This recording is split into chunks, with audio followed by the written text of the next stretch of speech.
Chapter 1949, Space Conference 1. Editor, Atlas Studios. Boom. Boom. Boom. In the dream world, 11 was still pulling the head of the god of destruction, using its body to smash star after star and constantly pressing it to the planet to rub. If the god of destruction didn't want to be beaten up, sure, you would satisfy it. Even if it was 11, it was more than enough to heavily injure the god of destruction who had yet to recover. Ugh. In the dream universe, no matter how strong the Black Panther's god of destruction was, it couldn't withstand 11, who was using the reverse Pangu evolution method. However, the closer it was to a desperate situation, the crazier this guy became. He counterattacked even more crazily, even if it was only one-sided. The god of destruction. It roared angrily. To Sure Yu and the others' surprise, blood tears even flowed out of the corners of the god of destruction's eyes. It seemed to be venting its dissatisfaction and anger. No matter what your reasons are. Sure Yu and the others looked at the Black Panther's god of destruction with burning gazes. That made sense. No matter who it was, how could they have an anti-cosmic personality? The god of destruction probably had its own reasons. But no matter what the reason was, since it threatened the safety of him and his companions, they could only completely eliminate the other party. Roar! The god of destruction attacked again. Sure Yu held the spiritual sword in his hand, and the dream universe began the second round of violent turmoil. The starlight dimmed, and a drop of liquid condensed in the nebula. The universe seemed to be whimpering. Ever since Sure Yu and the god of destruction started the battle, the scene of the universe seemed to have become much more desolate. After an unknown period of time, the dream universe shattered. Sure Yu and the others were in the real universe again. When they saw Sure Yu come out, Xiyu, who had been lingering here, immediately teleported over in surprise. She saw that Sure Yu and the pets beside him were basically not injured. Moreover, there was no sign of the god of destruction. Xiyu said happily, "Dad, where's the god of destruction? Could it be he's dead?" Sure Yu looked at the long sword in his hand and said, "I killed him." "Great, you're too strong." Xiyu looked over in surprise. She simply worshipped her father from this parallel universe too much. Although her wish was to surpass Sure Yu had helped this universe solve such a huge disaster. She still hugged Sure Yu happily. Hey. Sure Yu pushed his cosmic-level daughter away and smiled bitterly. "Don't be happy too early. Although the other party is dead, the trouble hasn't been resolved." "Huh? Don't tell me it can still be revived," Xiyu said in confusion.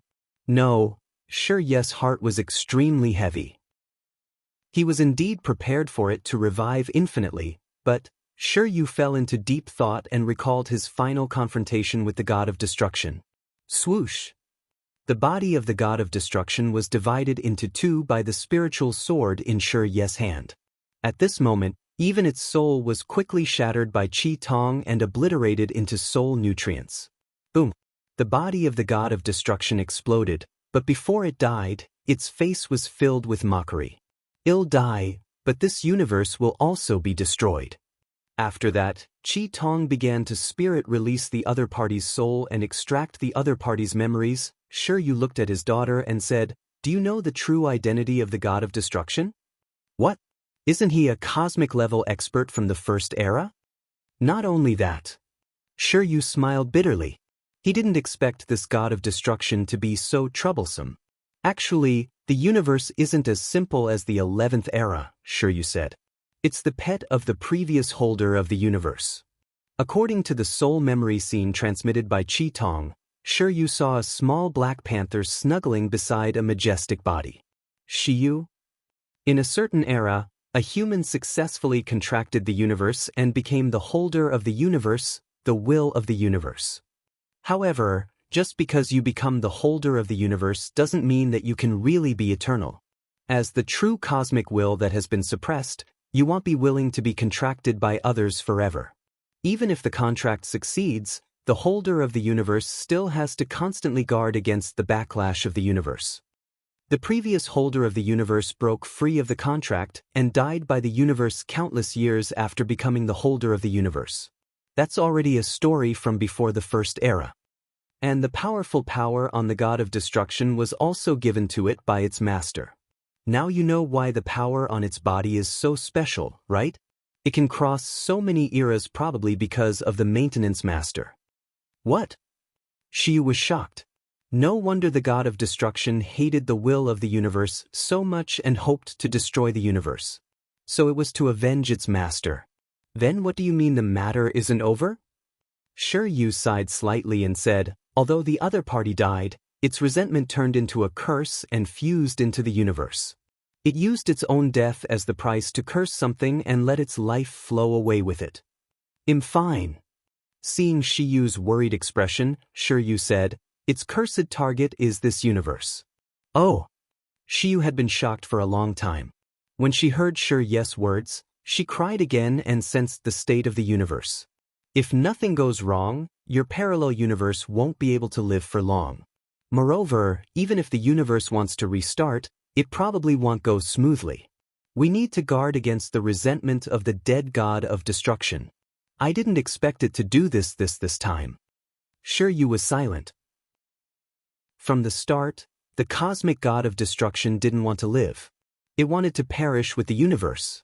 If you find any errors, ads pop up, ads redirect, broken links, non-standard content, etc., please let us know reports so we can fix it as soon as possible. Chapter 1195. Plan.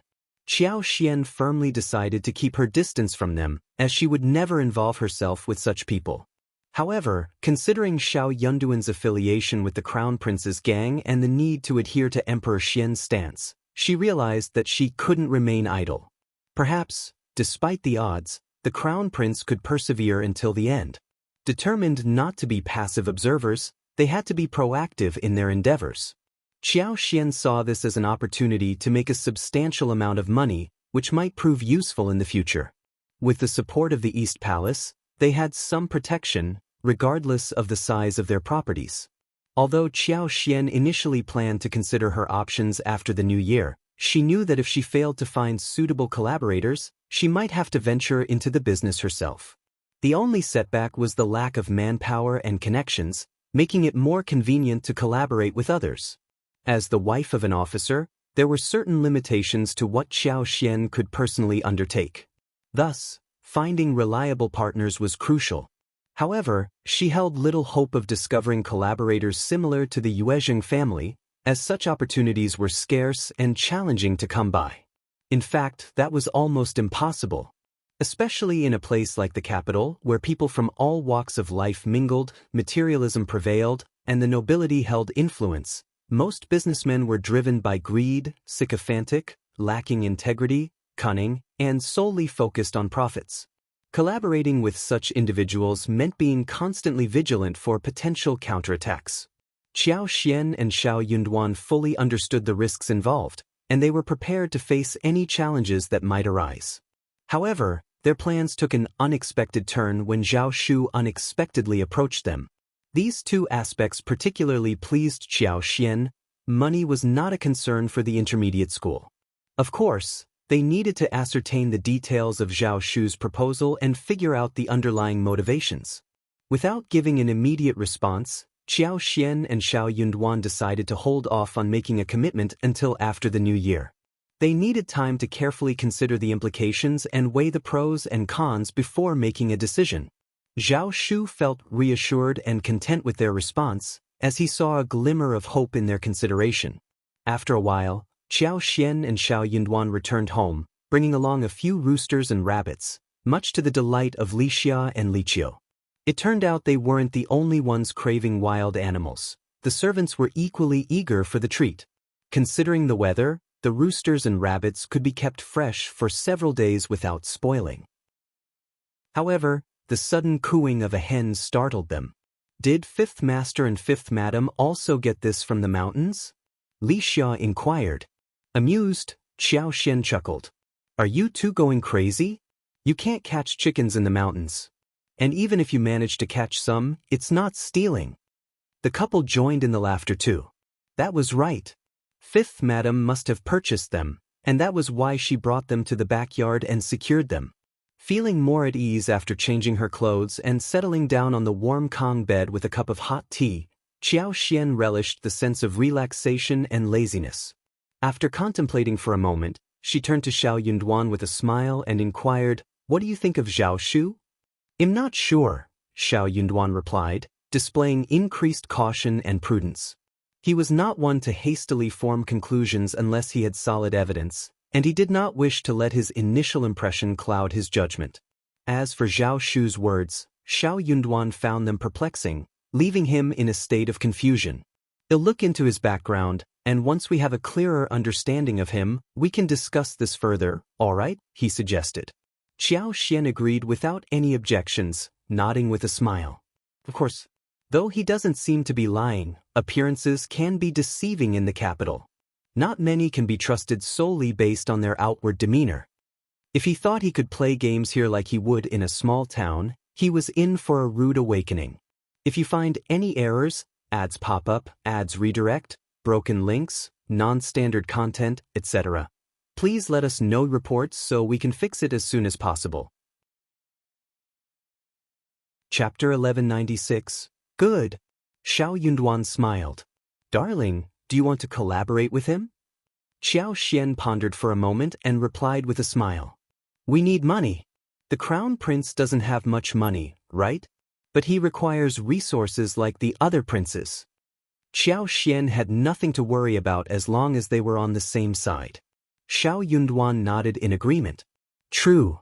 Everyone's attention was fixed on the crown prince, aware that he wouldn't easily gain any financial support. If they did provide him with financial aid, it might lead to competition among the people for profits, and ultimately lead to impeachment. More importantly, they couldn't decipher their true intentions. What was the purpose of amassing such wealth? To win over people's loyalty?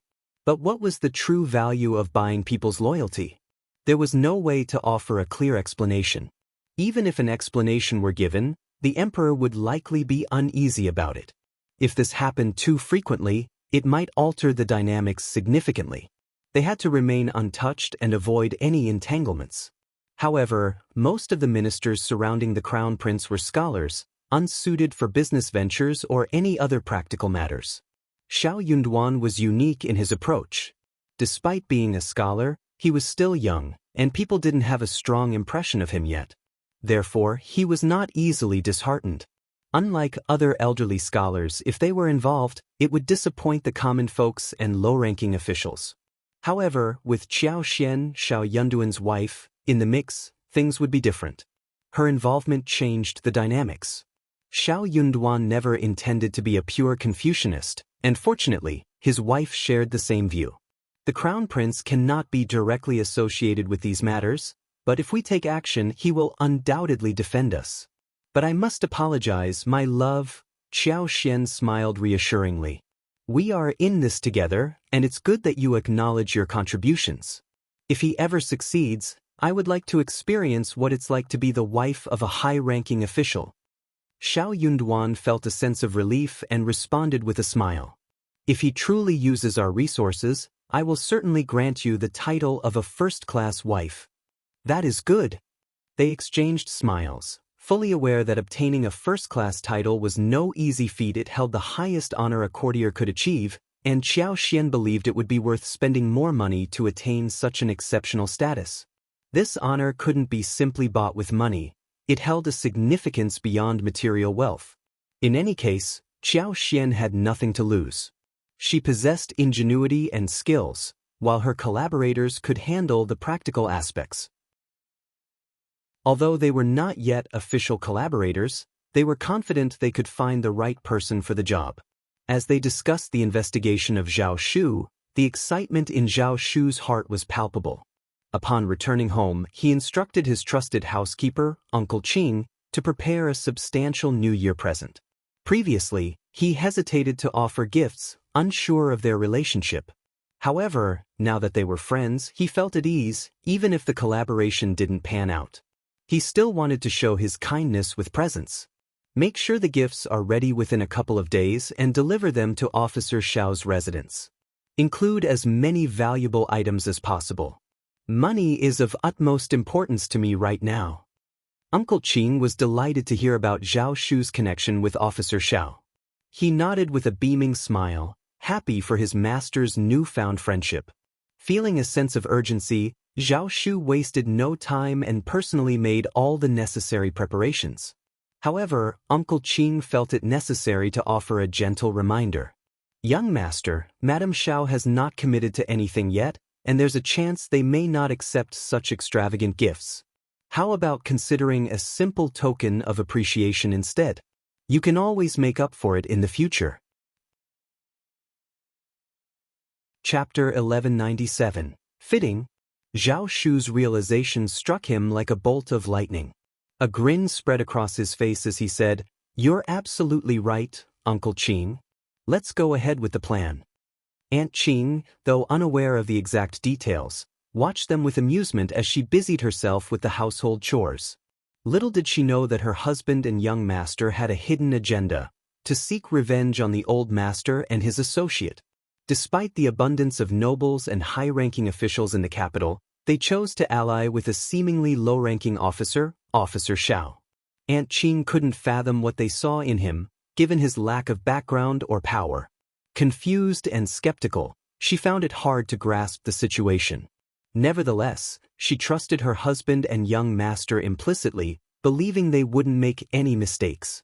Their excitement over this collaboration was infectious, and Aunt Qing couldn't help but share in their happiness. Unbeknownst to her, Uncle Qing and Zhao Shu had dispatched individuals to investigate Xiao Yunduan and Xiao Xian in Yuzhang and Heshan County, respectively. Their faith in the capabilities and character of these two individuals was unwavering, leading them to choose them as allies over anyone else. While Aunt Qing remained in the dark about the specifics, she had no doubt that her husband and young master were making a well-informed decision that would ultimately serve their purpose. And that alone was enough for her to be content and supportive of their actions. In the bustling capital, influential figures abounded, but their disdain for businessmen was evident as they viewed them as mere sources of wealth. Should anyone seek their assistance, exorbitant payments, at least tenfold if not more, would be expected. Working alongside these influential figures spelled doom sooner or later. Yet, Officer Xiao and Madame Xiao stood apart from the rest. Officer Xiao's connections with the East Palace elevated his status significantly, making him far superior to his peers. Recognizing this advantage, Xiao Yunduan approached the Crown Prince, urging him to investigate the young master of the Zhao family in Yangzhou, an exceedingly wealthy clan. Though the Crown Prince seemed disinterested in the matter, he willingly obliged Xiao Yunduan, happy to be of help and appreciative of Xiao Yunduan's trust in seeking his aid. That was what a real family was like. As they delved into their investigation, a delivery of presents from Zhao Shu arrived. Uncle Qing and Aunt Qing took it upon themselves to personally bring the gifts to the Zhao family. Although the items might not have been particularly valuable to the Zhao family, they were immensely grateful for the gesture. The presents included an assortment of provisions: lambs, 2 pairs of live chickens, 2 pairs of live ducks, a pair of well-processed geese, a pair of hams, and a delightful selection of snacks, candies, and candied fruits. However, the most remarkable and rare offering was a small basket filled with fresh vegetables like garlic sprouts, celery, coriander, small vegetables, lettuce, and more. In addition to cabbages and radishes, they also received green onions, winter melons, old pumpkins, lotus roots, yams, taros, and other fresh vegetables from distant regions. To the recipients, such fresh produce was an incredible luxury.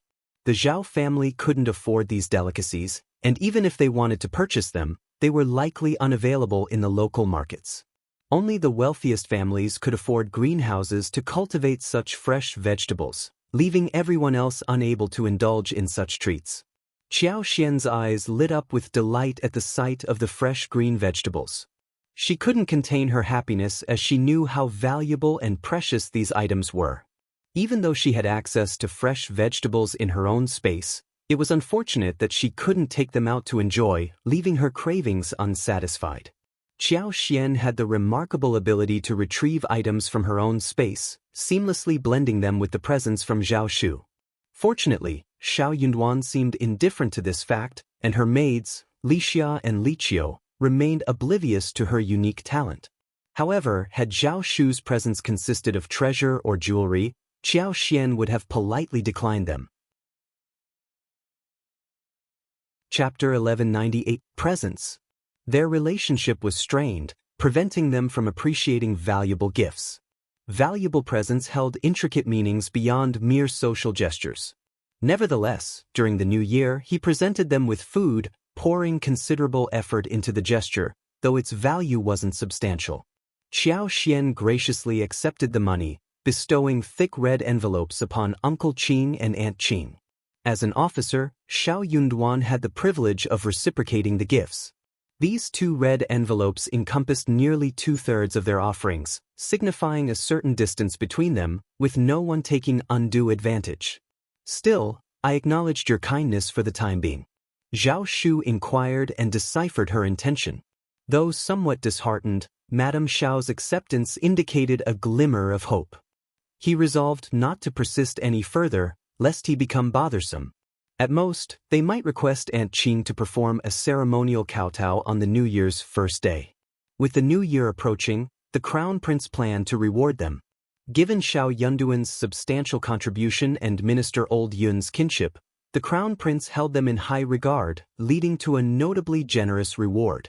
Beyond an array of confections, tea leaves, and palace-crafted meat dishes, the bounty included several calligraphy pieces, paintings, and antiques. Xiao Xian was also honored by Princess Consort with 2 lengths of brocade, 2 pieces of fine leather, a pair of purses adorned with jade pendants, golden bracelets, golden hairpins, and cloud brocade handkerchiefs. The gestures were lavish. However, it was evident that the East Palace's financial liquidity was limited. Non-monetary items predominated. Following the East Palace's New Year offerings, colleagues started visiting one after another. Furthermore, Xiao Xian had plans to prepare presents for her family. Returning these gifts wasn't a straightforward task. Offering presents carried great significance and served as tokens of appreciation.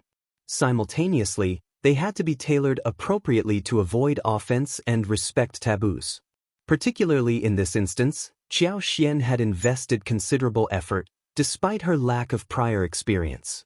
While Xiao Yunduan intended to consult the manager of the Crown Prince's mansion on this matter, Xiao Xian firmly rejected the idea. Allowing such a consultation might project an image of incompetence and inadequacy. This demonstrated her competence and perhaps even caught Princess Consort's attention. If she appeared ineffectual, solely resorting to flattery and jealousy, the Crown Prince might deem her unsuitable for Xiao Yunduan, potentially leading to unfavorable consequences. Suffering those outcomes wouldn't be worthwhile. Her aspiration was to become a distinguished madam. At that juncture, she would wield influence and affluence. She might even persuade Xiao Yunduan to retire from the court, leaving behind a timeless legacy. That way, her life would attain perfection. How rare were such perfected lives in the world? Xiao Xian hadn't foreseen that Madame Lin from Hanlin Academy was also bestowing gifts. Madame Lin had schemed against her in the past, causing a sense of guilt within him. Thus, he attempted to curry favor with her, seemingly fearing potential retaliation. For Xiao Xian, such trivial matters held no place in her current priorities. The events at Hanlin Academy seemed distant, and the actions of those madams no longer impacted her life.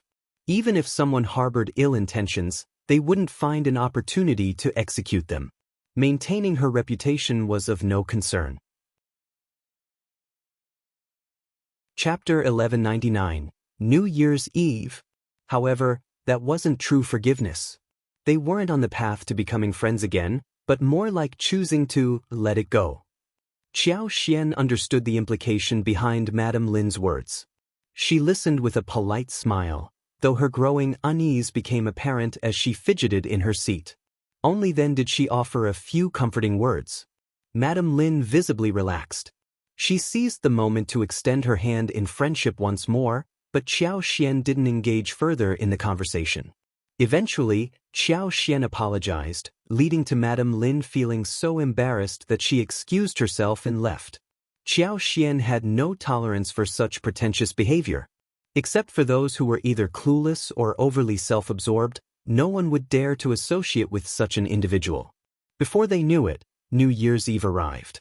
Xiao Yunduan and Xiao Xian welcomed the new year in each other's company. Having been married for quite some time, the festive spirit in their household only drew them closer. While others were surrounded by extended families, in that moment, they had only each other. Despite their modest number, the atmosphere was anything but dull. Couplets adorned the door, protective deities stood guard, decorative blossoms graced the windows, and 2 strands of vibrant red lanterns, personally chosen by Xiao Xian, hung beneath the eaves. The 29th day brought a blanket of snow, and a jovial snowman emerged in the yard, its grin radiating cheer. The scene was brimming with life. New Year's dishes had been procured a few days prior, and fresh greens were a rarity during this season. Winter melons, radishes, and cabbages filled the pantry. At the crack of dawn, vendors rolled in with their carts, wooden buckets brimming with fish for sale. Lichio joined the neighborhood crowd and managed to acquire a lively carp. Every dish was now prepared for the approaching new year. The chilly weather prompted them to opt for a steaming hot pot dinner. A lavish spread encompassing nearly 20 varieties of meats and vegetables was laid out before them, encompassing beef, lamb, pork, chicken, fresh river catch, rehydrated dried seafood, and an assortment of bean products. As for the sizable carp Lichio had acquired, it was coated with flour and sizzled in the pan until it turned golden, then presented on a platter as a centerpiece. While such a dish was customary for the new year, chopsticks saw little use. Carp, with its intricate bones, was overshadowed by the opulent offerings adorning the dinner table, making its consumption unnecessary. As night descended, the alley reverberated with the crackling of firecrackers. The fragrance of sulfur mingled with smoke wafted through the air, accompanied by faint laughter carried by the breeze. Xiao Xian, Xiao Yunduan, and their companions joined in setting off firecrackers in the yard before retreating to the cozy interior to commence their meal. A perpetually warm bed dominated the room, with a charcoal brazier gently burning on the floor, infusing the space with comforting heat. Today, a few extra lamps illuminated the room, suffusing it with brightness. In concert with the recently adorned drapes, floral decals on the windows, and the ebb and flow of acquaintances, the scene exuded a lively air, akin to a revolving door of personalities, reminiscent of musical chairs. The arrangement of ornamental plants atop the elevated table, including elegant orchids, vibrant rhododendrons, delicate bamboo, and more, fostered a truly uplifting ambience. The couple arranged a table on the bed, while Lichio, and Xianxia organized another adjacent to it. Both tables boasted identical spreads of dishes, ensuring unity in the feast. The dawn of the new year had arrived. The paramount agenda was relishing a feast and indulging in drinks. Adding an extra touch to the festivities, Xiao Xian had even procured a jar of sweet osmanthus wine. Laughter and animated conversations filled the air, infusing the atmosphere with vibrant energy. A shared glance between Xiao Xian and Xiao Yunduan encapsulated their joy, expressed through smiles that mirrored their contentment. With the arrival of the new year came a surge of hope, propelling individuals to strive diligently in its pursuit. Chapter 1200, New Year? After the new year, the entire capital transformed into a bustling hub of activity. Countless banquets, gatherings, and social events colored the city's atmosphere, creating a whirlwind of busyness. After a few days of returning to her routine work, she began to regain a sense of normalcy, which brought about a slight improvement in her mood. Xiao Xian found herself attending various gatherings and banquets within a 500-meter radius for the first time during the new year, and everything went smoothly. She encountered no issues whatsoever. One notable factor contributing to this was Xiao Yunduan's elevated status. Under the guidance of Minister Old Yun, Xiao Yunduan had risen from an ordinary scholar to an outstanding one. This transformation rendered him immune to any belittlement or discussions about his background, as doing so would be an affront to Minister Old Yun's discerning taste. Disparaging the esteemed Minister Old Yun would mean declaring oneself an adversary of scholars across the realm.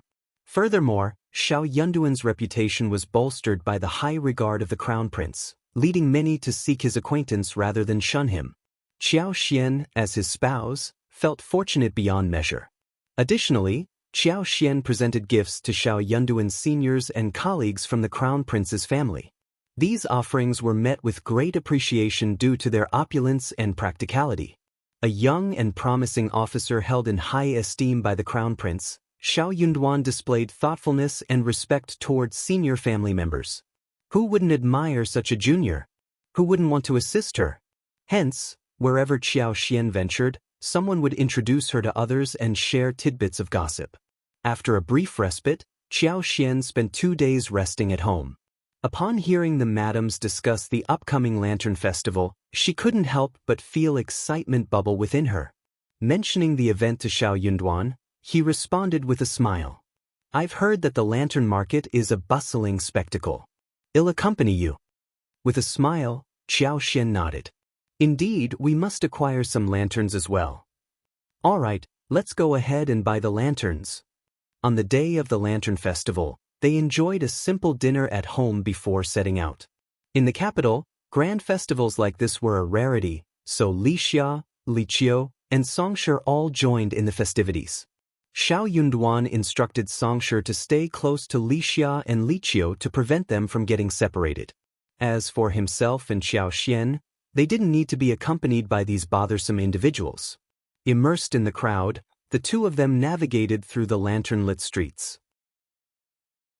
Xiao Xian couldn't help but draw parallels to the modern train stations where people bustled about, evoking a sense of nostalgia she hadn't felt since arriving in this new world. "Look at the crowd." Xiao Yunduan arched an eyebrow. Did he hear correctly? It almost sounded like his wife was delightfully captivated by the thronging masses. He tightened his grip on Xiao Xian's hand, guiding her closer to his side. "Stay close to me." The lanterns illuminated the surroundings with intricate brilliance. Various shapes and designs adorned the lanterns, occasionally capturing the attention of onlookers and eliciting admiration and praise. After traversing a long, wide street, they arrived at an expansive square adorned with massive flower-shaped lanterns, each standing 2 or 3 meters tall. Among these were colossal flower baskets, an 8-sided revolving door, musical chairs, the moon palace's change, the auspicious Qilin beast, blooming lotus flowers, carps leaping over dragon gates, the 8 immortals crossing the sea, and more. The luminous display dazzled, reflecting an array of vivid colors that enticed countless individuals to pause, gaze, and offer commentary in awe. All they needed was a camera to take a picture. Chapter 12:01. Unexpected. Xiao Xian couldn't suppress a chuckle as the scene played out in her mind. The level of craftsmanship displayed had taken her by surprise. Truly a remarkable display of skill. Regrettable that she lacked a camera to capture its beauty. They stood near Change's area, captivated by the lanterns, when a soft, melodious voice reached their ears. "Officer Xiao, Madam Xiao." Both of them instinctively turned around. The woman before them resembled a living painting, graceful and serene, her smile a gentle curve. It was none other than He Jiqing. Xiao Xian felt a surge of repulsion. How audacious of her to cast such an innocent gaze. The shamelessness knew no bounds. Was her confidence in Xiao Wei so unshakable? Xiao Wei was hardly adept at keeping secrets. Though Xiao Xian had inquired with just a few people, Xiao Wei had unhesitatingly implicated He Jiqing to save herself from the consequences. Recalling Xiao Wei's distorted explanation for He Jiqing's actions, both Xiao Xian and Xiao Yunduan felt a sense of revulsion. But with no concrete evidence and He Jiqing's association with the 4th prince's mansion, silence was their only recourse. Could it be that He Jiqing remained oblivious to their knowledge? The couple maintained a stony silence, their expressions far from welcoming. Yet, He Jiqing carried herself as if all was well. Her smile grew even warmer as she spoke. "What a coincidence! Are you here to admire the lanterns as well? Officer Xiao is truly attentive to Madam Xiao. I can't help but envy you." Xiao Xian offered a wry half-smile. "Is that so, Madam He? Envious, are you?" He Jiqing faltered for a moment, her smile becoming strained. Jealousy was not a sentiment she was entitled to. After all, she was just a concubine. Xiao Xian and Xiao Yunduan were officially married. If she dared to voice her envy, it would imply a desire to supplant the current wife and ascend as the fourth prince's true spouse. However, the incumbent wife would never pardon such audacity. Xiao Xian's smile took on a mischievous edge as she fanned the flames.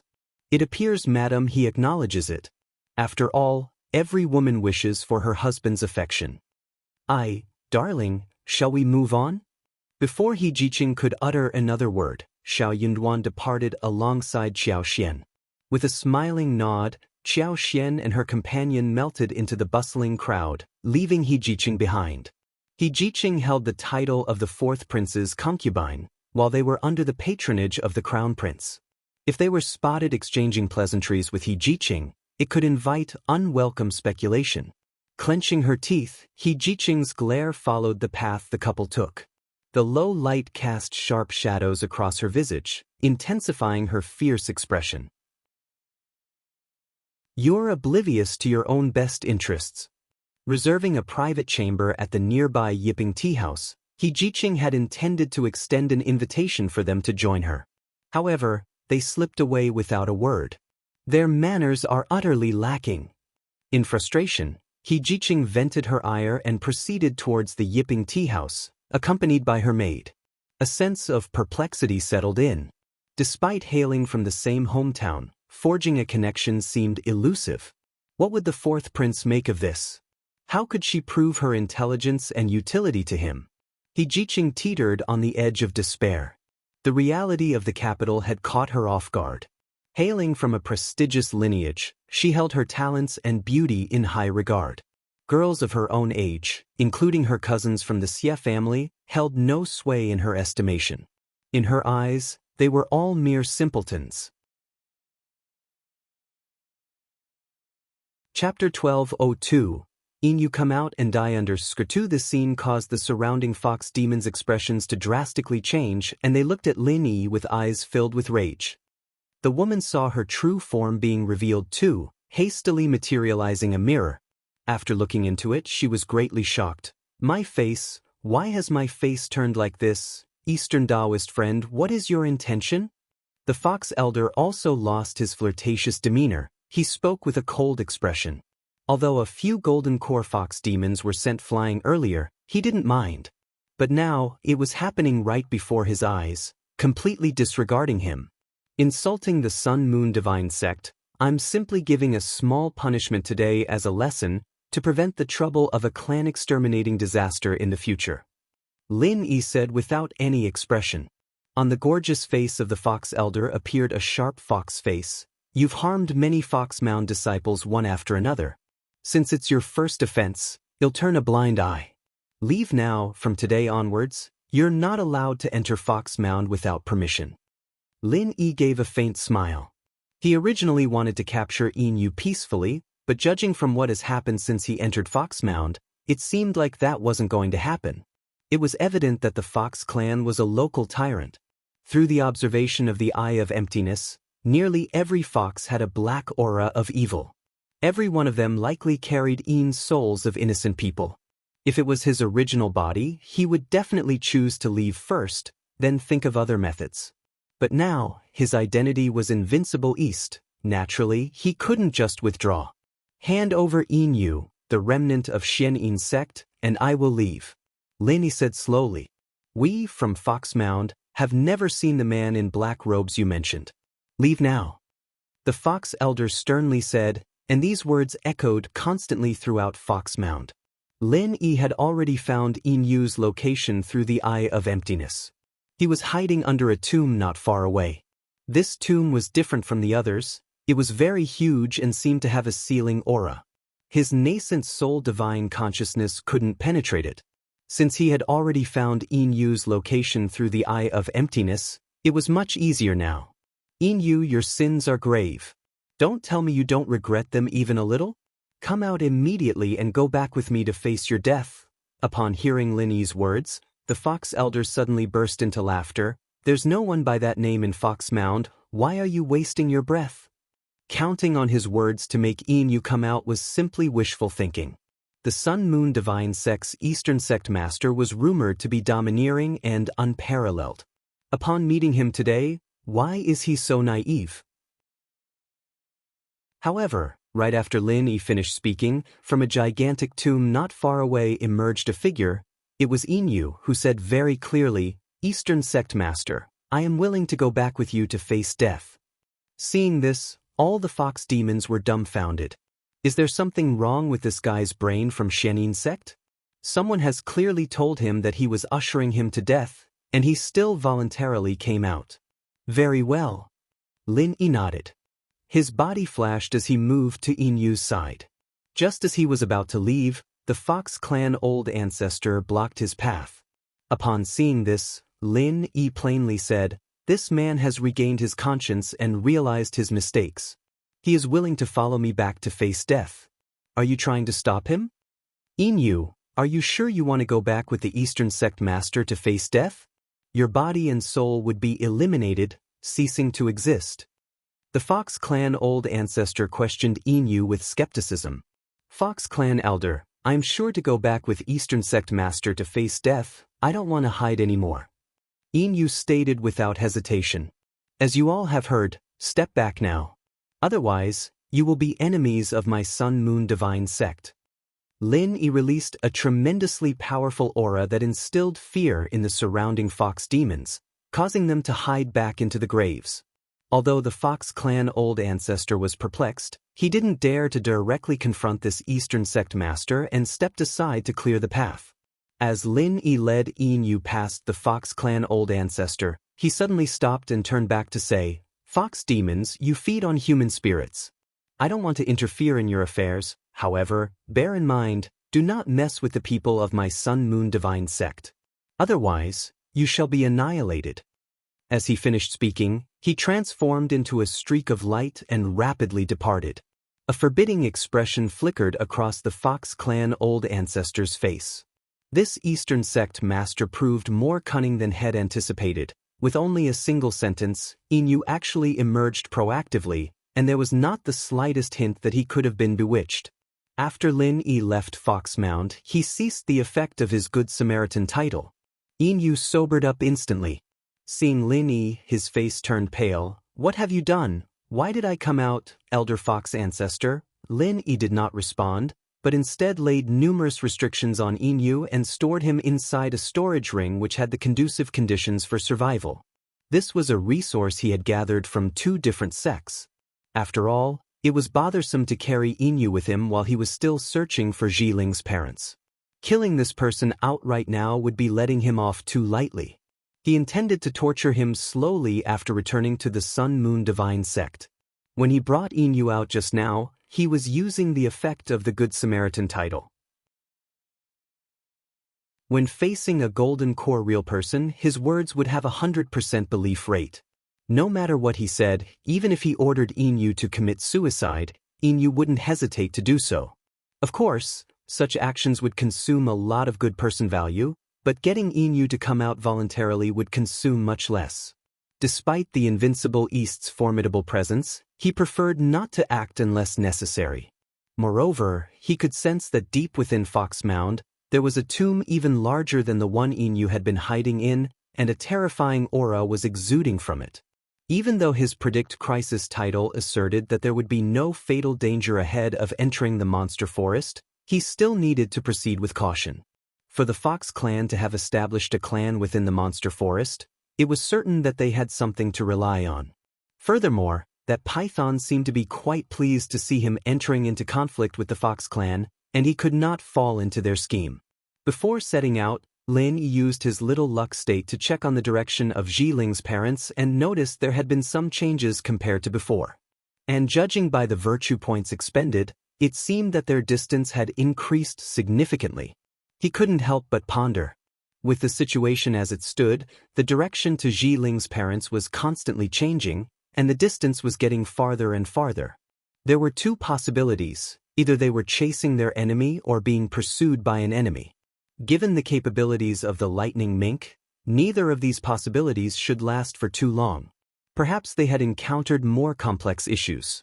Ling, we need to speed up. Lin Yi patted Ling's head and said with a smile. Ling obediently nodded and made a chirping sound. Master, don't be too anxious. Be mindful of your safety. Lin Yi couldn't help but chuckle, patting its head again. I didn't expect you to understand the importance of safety too. Don't worry, there aren't many things in this monster forest that can threaten my life.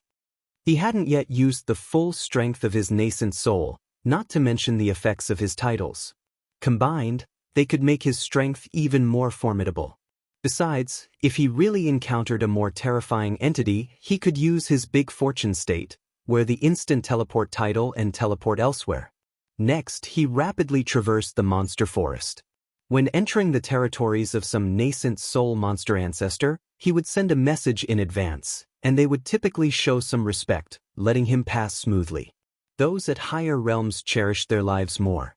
Having practiced cultivation for so long, no one wanted to perish due to a momentary dispute. Some hot-tempered individuals would directly block his path, including one nascent soul monkey that was not much different from a golden ape. Lin Yi showed no mercy, using his overwhelming power to make it surrender without a fight. In this way, he traveled through the core area of the monster forest for around a month. He was almost out of this core region, but the direction of Ling's parents was still changing. However, the distance had somewhat narrowed down. Lin Yi couldn't help but wonder what exactly had happened that made Ling's parents run around the monster forest for so long. If you find any errors, ads pop up, ads redirect, broken links, non-standard content, etc., please let us know reports so we can fix it as soon as possible. Chapter 1203, Past of the Zhao Family. Zhao Mu and his wife, Ms. Zheng, forged a robust marriage alliance that bore the marks of strength and prosperity. The Zhao family embarked on their entrepreneurial journey in the realm of silk production and printing. Ms. Zheng, Zhao Mu's first wife, possessed an impressive expanse of mulberry fields spanning over 100,000 mu. Ms. Zheng held a special place in the hearts of her parents as their only beloved daughter. The Zheng family harbored aspirations of securing a worthy husband for their cherished daughter. With assets including the vast 100,000 mu of mulberry fields, a sprawling farm extending across more than 10,000 mu of fertile land, and a grand residence occupying nearly 10 mu, they possessed substantial wealth that undoubtedly qualified them to attract a fine prospective son-in-law. Such endeavors were pursued to ensure their daughter's prosperous future. As fate would have it, Ms. Zheng unexpectedly crossed paths with Zhao Mu on 2 separate occasions. Their chance encounters fostered a favorable impression between the 2 individuals. Seizing the opportunity, Zhao Mu dispatched a representative to formally request Ms. Zheng's hand in marriage. Her consent was readily given, leading to the formalization of their marital bond. Ms. Zheng, being the sole heiress of her lineage, and Zhao Mu, now joined in matrimony, initiated the process of merging their families' assets, creating an intrinsic connection. Moreover, an advantageous synergy emerged due to Ms. Zheng's family's significant holdings in mulberry fields and silkworms, complementing Zhao Mu's involvement in the silk trade. The products of the Zheng family's silk endeavors naturally found their way into Zhao Mu's commercial dealings. Several years later, Ms. Zheng welcomed a son named Zhao Shu, who eventually showed no inclination towards overseeing the family business. Consequently, Zhao Mu assumed primary responsibility for managing the enterprise.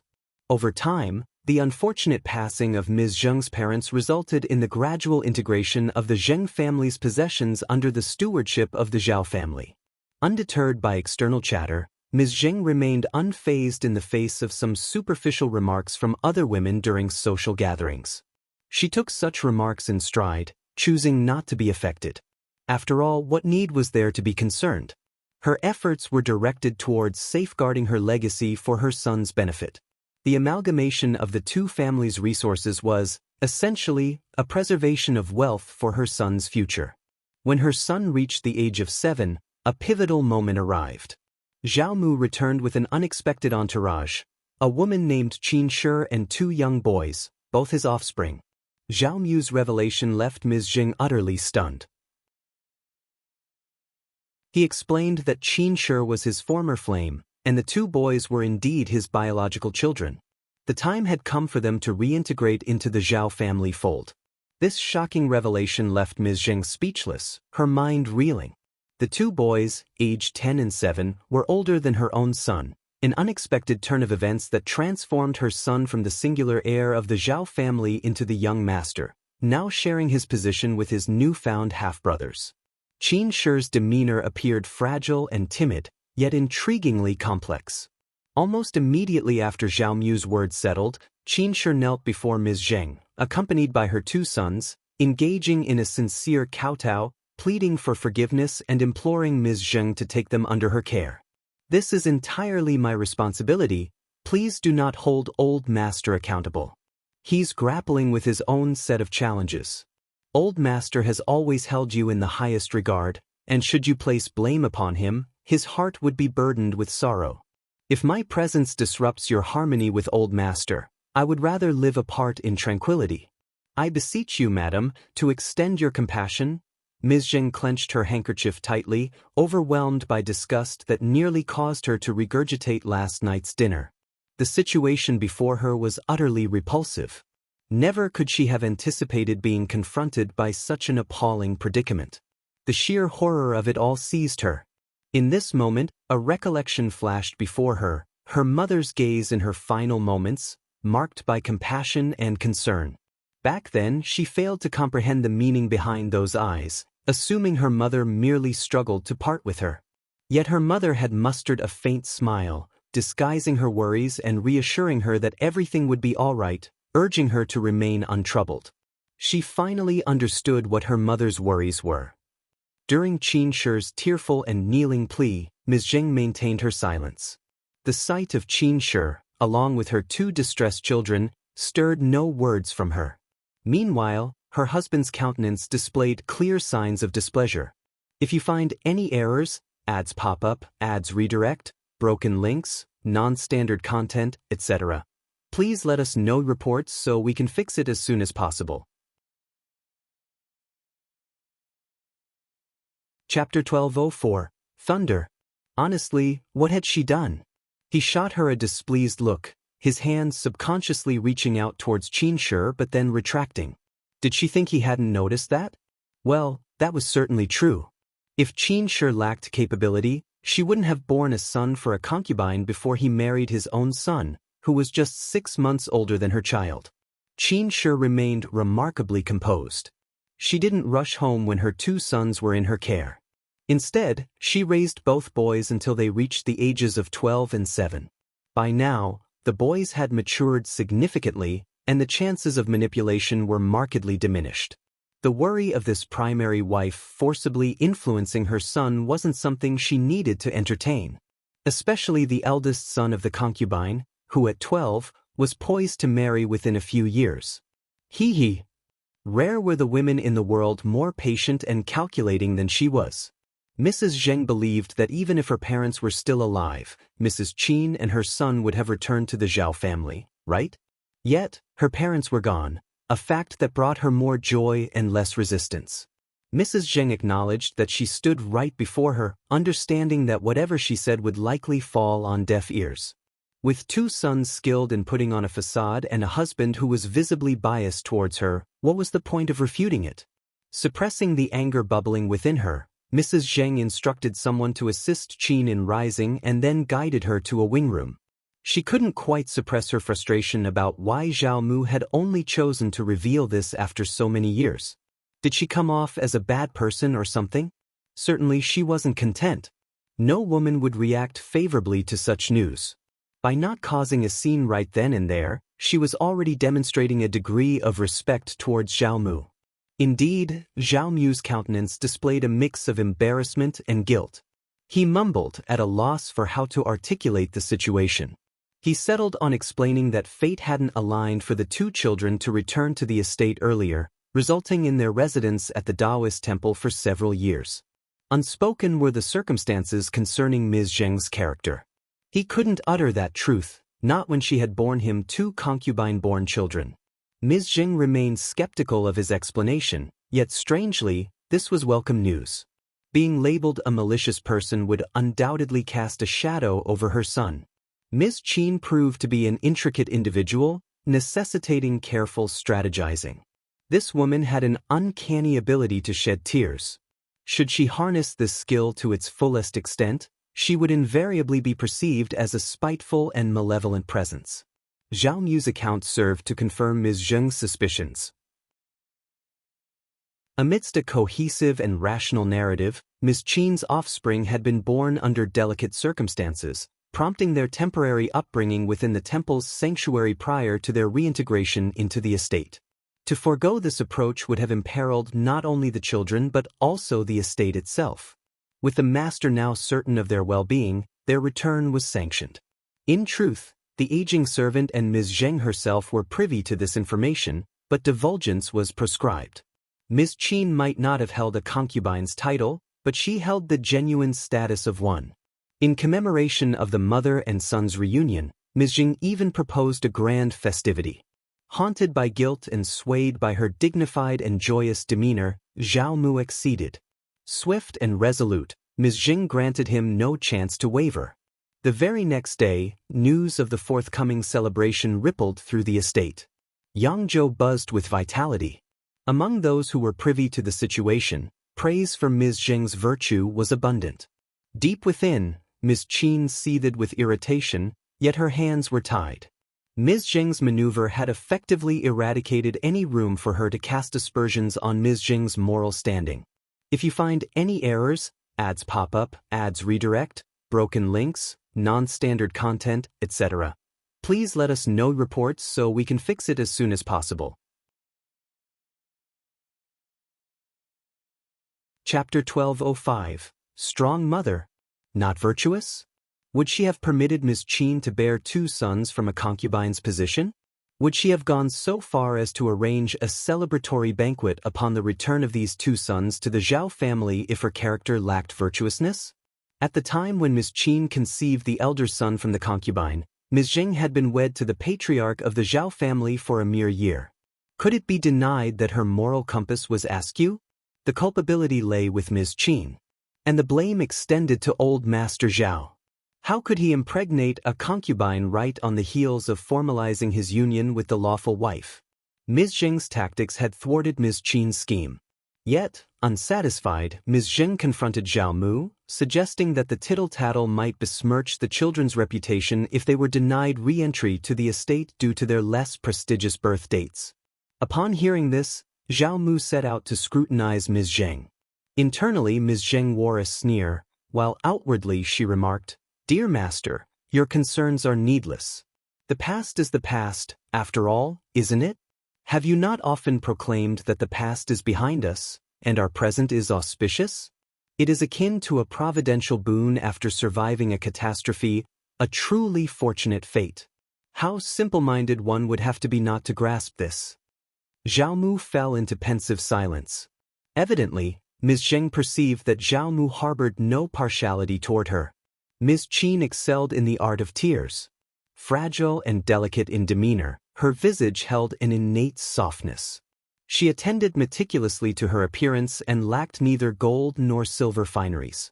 Despite birthing 2 offspring, she retained an appearance redolent of her 20s, an age of allure and enchantment that endeared her to men. Certain individuals are naturally favored by fortune. Ms. Zheng could never aspire to such favor. As the legitimate wife, she had no intention of striving for it either. Amidst her husband's partiality and the absence of her parents, Ms. Zheng resolved to forge a path for herself and her son. Unconcerned with Ms. Qin's greetings, Ms. Zheng instead arranged for someone to assist Ms. Qin in acquiring a residence only slightly smaller than her own. From the storeroom, Ms. Qin was welcome to select whatever provisions she desired. Ms. Qin received a monthly stipend of 80 liang, while Ms. Zheng herself enjoyed 100 liang. It was within Ms. Qin's purview to choose maids and servants from her own yard. In essence, Ms. Zheng deliberately refrained from interfering in Ms. Qin's affairs. Such an approach precluded any grounds for complaint from Ms. Qin. Financially unburdened, Ms. Zheng harbored no qualms about Ms. Qin exploiting her generosity. Her foremost concern lay with her son's welfare.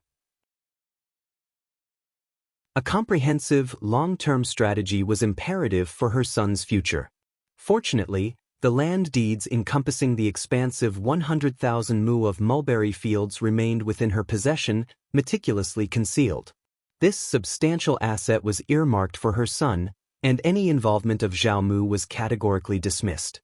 Over the preceding 2 years, Ms. Zheng systematically relocated the majority of her dowry from the Zhao mansion. Leveraging her role as the matriarch, she capitalized on the opportunity to extract significant funds from the intermediary account, augmenting her gains by selling items retrieved from the storeroom. This duo of endeavors alone amassed a valuation surpassing 200,000 liang. Enlisting a trusted confidant, she orchestrated the purchase of an imposing residence valued at 80,000 liang, along with a sprawling 3,000 mu of prime fields in the Hu state. Subsequently, she assigned 2 loyal stewards to oversee operations there. Subsequently, she acquired an expansive residence exceeding the value of 80,000 liang. Furthermore, she procured 2 sizable restaurants and a pair of substantial satin emporiums nestled in Hangzhou. Entrusting her reliable kin, she delegated the management of these establishments. If you find any errors, ads pop up, ads redirect, broken links, non-standard content, etc., please let us know reports so we can fix it as soon as possible. Chapter 1206. Trouble. Regarding the valuable dowries, they had been concealed within these 2 houses, respectively. With all matters settled, a deep sigh of relief escaped her lips. Her immediate focus was now directed towards raising her son in a tranquil environment. Being the lawful wife and her son the rightful heir, it was acknowledged that Zhao Mu held a certain bias. Nonetheless, he was poised to allocate a significant portion of the family enterprise to her son. Furthermore, a steady income from the intermediaries would continue to flow her way annually, with no detriment to her son's interests. Given this scenario, the rationale for engaging in rivalry with Ms. Qin seemed moot. However, what she hadn't anticipated was that her disregard for Ms. Qin emboldened her to act as she pleased, as long as the boundary of non-offense was not crossed. Unfortunately, Ms. Qin's intentions didn't end there. She seemed insistent on causing distress. It's plausible that certain individuals are inherently inclined this way. If their origins are marred, the pursuit of tranquility and equilibrium remains elusive. Instead, they become predisposed to instigate disorder and chaos. During the preceding year, Zhao Mu, who had hitherto paid no attention to the Zheng family's sprawling 100,000 mu mulberry fields, unexpectedly demanded the contract from her. The pretext was that it would simplify the management process. Without needing to be explicitly informed, Ms. Zheng was acutely aware that Ms. Qin had undoubtedly played a role in this development. The timing appeared remarkably coincidental. There was a lack of prior incidents before Ms. Qin's arrival, and yet within less than 6 months of her presence in the mansion, Zhao Mu was requesting the contract for the expansive mulberry fields. Ms. Zheng had no intention of acquiescing. Regardless of Zhao Mu's attempts, she remained steadfast in withholding it. Her stance was that the contract remained equally effective in her hands, and managing it posed no inconvenience. If an exigent circumstance were to arise, she was prepared to tackle it herself. Being the rightful wife carried with it certain prerogatives. If Ms. Zheng chose not to comply with Zhao Mu's request, there was little he could do to contest it. However, following that incident, Zhao Mu's affection towards her waned. He became increasingly cautious and guarded around her. Sensing his shift in attitude, Ms. Zheng experienced a mix of annoyance and disdain. Guarding against her? How amusing! They were bound by the ties of matrimony, a connection forged through the ages. They had shared moments of honor and hardship. Wasn't her son their mutual flesh and blood? Hadn't she entrusted her belongings to benefit her son? Wasn't that the very essence of the Zhao family lineage? The fact that he had grown wary of Ms. Qin was simply laughable. Perhaps Zhao Mu was attempting to compel her into a reconciliation and surrendering the contract. However, Ms. Zheng clenched her jaw and held her ground. As the rightful wife, she deserved proper treatment. Anything less, and even the backing clan would not absolve Zhao Mu of his transgressions. Moreover, if the Zhao family disregarded tradition, Zhao Mu would become a subject of mockery beyond their household. She wasn't the type to endure bullying in silence. She had already restrained herself once for the sake of her son. Soon, Zhao Mu intended to replace the managers overseeing the mulberry fields. Timely advice from Uncle Qing enabled her to intervene and spare the managers from replacement. She declared her intention to oversee all affairs pertaining to the mulberry fields personally. As a consequence, Zhao Mu grappled with the sensation that his role as the family's patriarch had been undermined. This perception stirred such irritation that he found himself engaged in heated disputes with her. Ms. Qin, who had previously remained aloof, suddenly appeared at their doorstep, tears streaming down her face, attempting to broker peace between herself, Old Master, and Ms. Zheng. The display left her feeling utterly repulsed. However, Ms. Zheng was far from naive. Some women exhibited a limited perspective, being consumed by their own concerns and self-pity. Yet, there were others, fortified by maternal strength, who wielded their cunning for the sake of their son's well-being. Ms. Zheng undoubtedly fell into the latter category. If you find any errors, ads pop up, ads redirect, broken links, non-standard content, etc., please let us know reports so we can fix it as soon as possible. Chapter 1207. An Eye for an Eye. She remained resolute about her stance on the mulberry fields, yet she conceded defeat to Zhao Mu. As a gesture towards him, she even procured 2 younger and more alluring concubines. Out of concern for her husband's well-being and the family's reputation, the 2 concubines she presented to him hailed from respectable families. They possessed not only beauty but also impeccable manners and gentleness, making them the epitome of ideal companions. Further contemplation on this matter seemed unnecessary. Her new focus shifted towards enhancing the allure of these young women to captivate her husband's attention. Zhao Mu, feeling his dignity restored, exuded happiness. He diligently visited the quarters of the 2 recent concubines without any objection, symbolizing his compliance. Ms. Qin grew anxious and resorted to confrontation with the newly introduced concubines. Observing with a derisive grin, Ms. Zheng orchestrated assistance for the concubines, enabling them to engage in a more formidable struggle against Ms. Qin. This behavior highlighted the disposition of those inclined towards turmoil, seemingly content with turmoil rather than embracing a harmonious existence. Had Ms. Qin refrained from such actions and refrained from whispering malicious words behind Ms. Zheng's back, the latter might not have resorted to these tactics. As a result of this stratagem, Ms. Zheng's life unfolded tranquilly over the following 2 years. During this interim period, she clandestinely acquired properties in Huzhou and Hangzhou for her son, liquidating her own substantial dowries. As anticipated, Ms. Qin exhibited restlessness. Eager to secure a daughter-in-law for her eldest son, who had recently turned 14, she urgently sought a resolution. The means by which she persuaded Zhao Mu remained a mystery, but he eventually approached Ms. Zheng for discussion. Her conscience somewhat unsettled, she entered the conversation. Zhao Mu's past actions had led to her disappointment, yet her displeasure had now waned. Ultimately, she assented. Why not? Wouldn't that infuse the entire situation with more vibrancy? She harbored no concern over the possibility of Ms. Qin aiming to compete by seeking a daughter-in-law. The behavior and characteristics of Zhao Di and Zhao Yi had been abundantly clear to her over the past couple of years. Hence, her sense of worry remained non-existent. What a pair of imbeciles they were! Admittedly, it was Ms. Qin who once guided her before her enlightenment. However, Ms. Qin lacked the capacity for magnanimity and open-mindedness, alongside any notable virtues. While she harbored no inclination to meddle in Zhao Zhai's marital affairs, she chose to keep her intentions concealed. Given Ms. Qin's narrow-minded disposition, it was all too predictable that she would attempt to obstruct the process of arranging her son's marriage to prevent a potentially unfavorable union. As anticipated, it took only a matter of days for Zhao Mu to broach this topic with Ms. Zheng. Traditionally, the maternal figure held authority over the matrimonial matters concerning concubines' sons and daughters.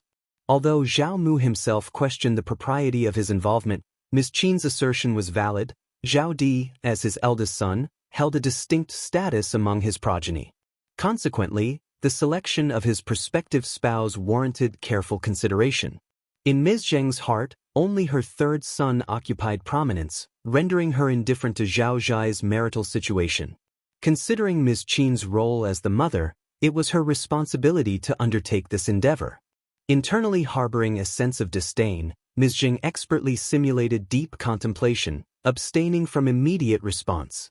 After an extended pause, she exerted effort to articulate, "Were it not for your decision, it is conceivable that outsiders might have propagated certain speculations."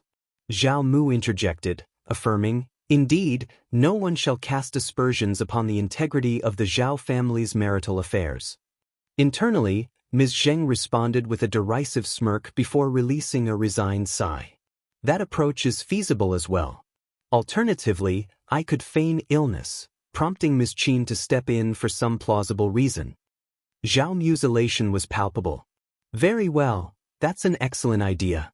If you find any errors, ads pop up, ads redirect, broken links, non-standard content, etc., please let us know reports so we can fix it as soon as possible." Chapter 1208. Smart?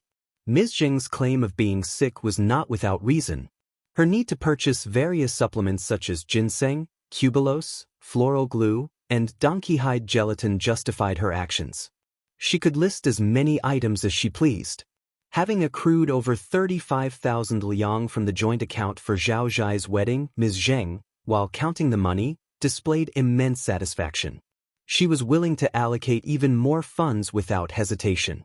Feigning illness, Ms. Zheng skillfully guided her son. This accomplishment filled Ms. Qin with overwhelming pride, nearly lifting her spirits to flight.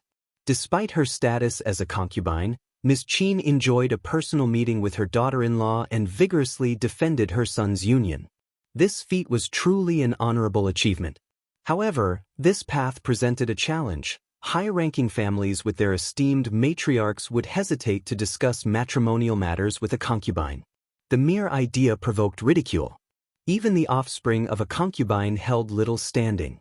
Lineal daughters were entirely out of the question, let alone the concubine's eldest son.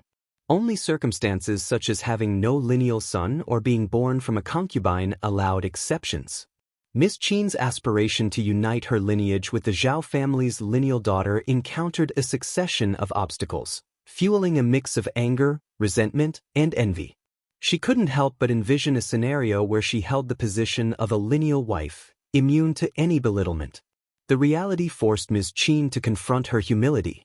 As equals in status, the Zhao family's lineal daughter was limited in her choices, necessitating a marriage to a woman of lower rank.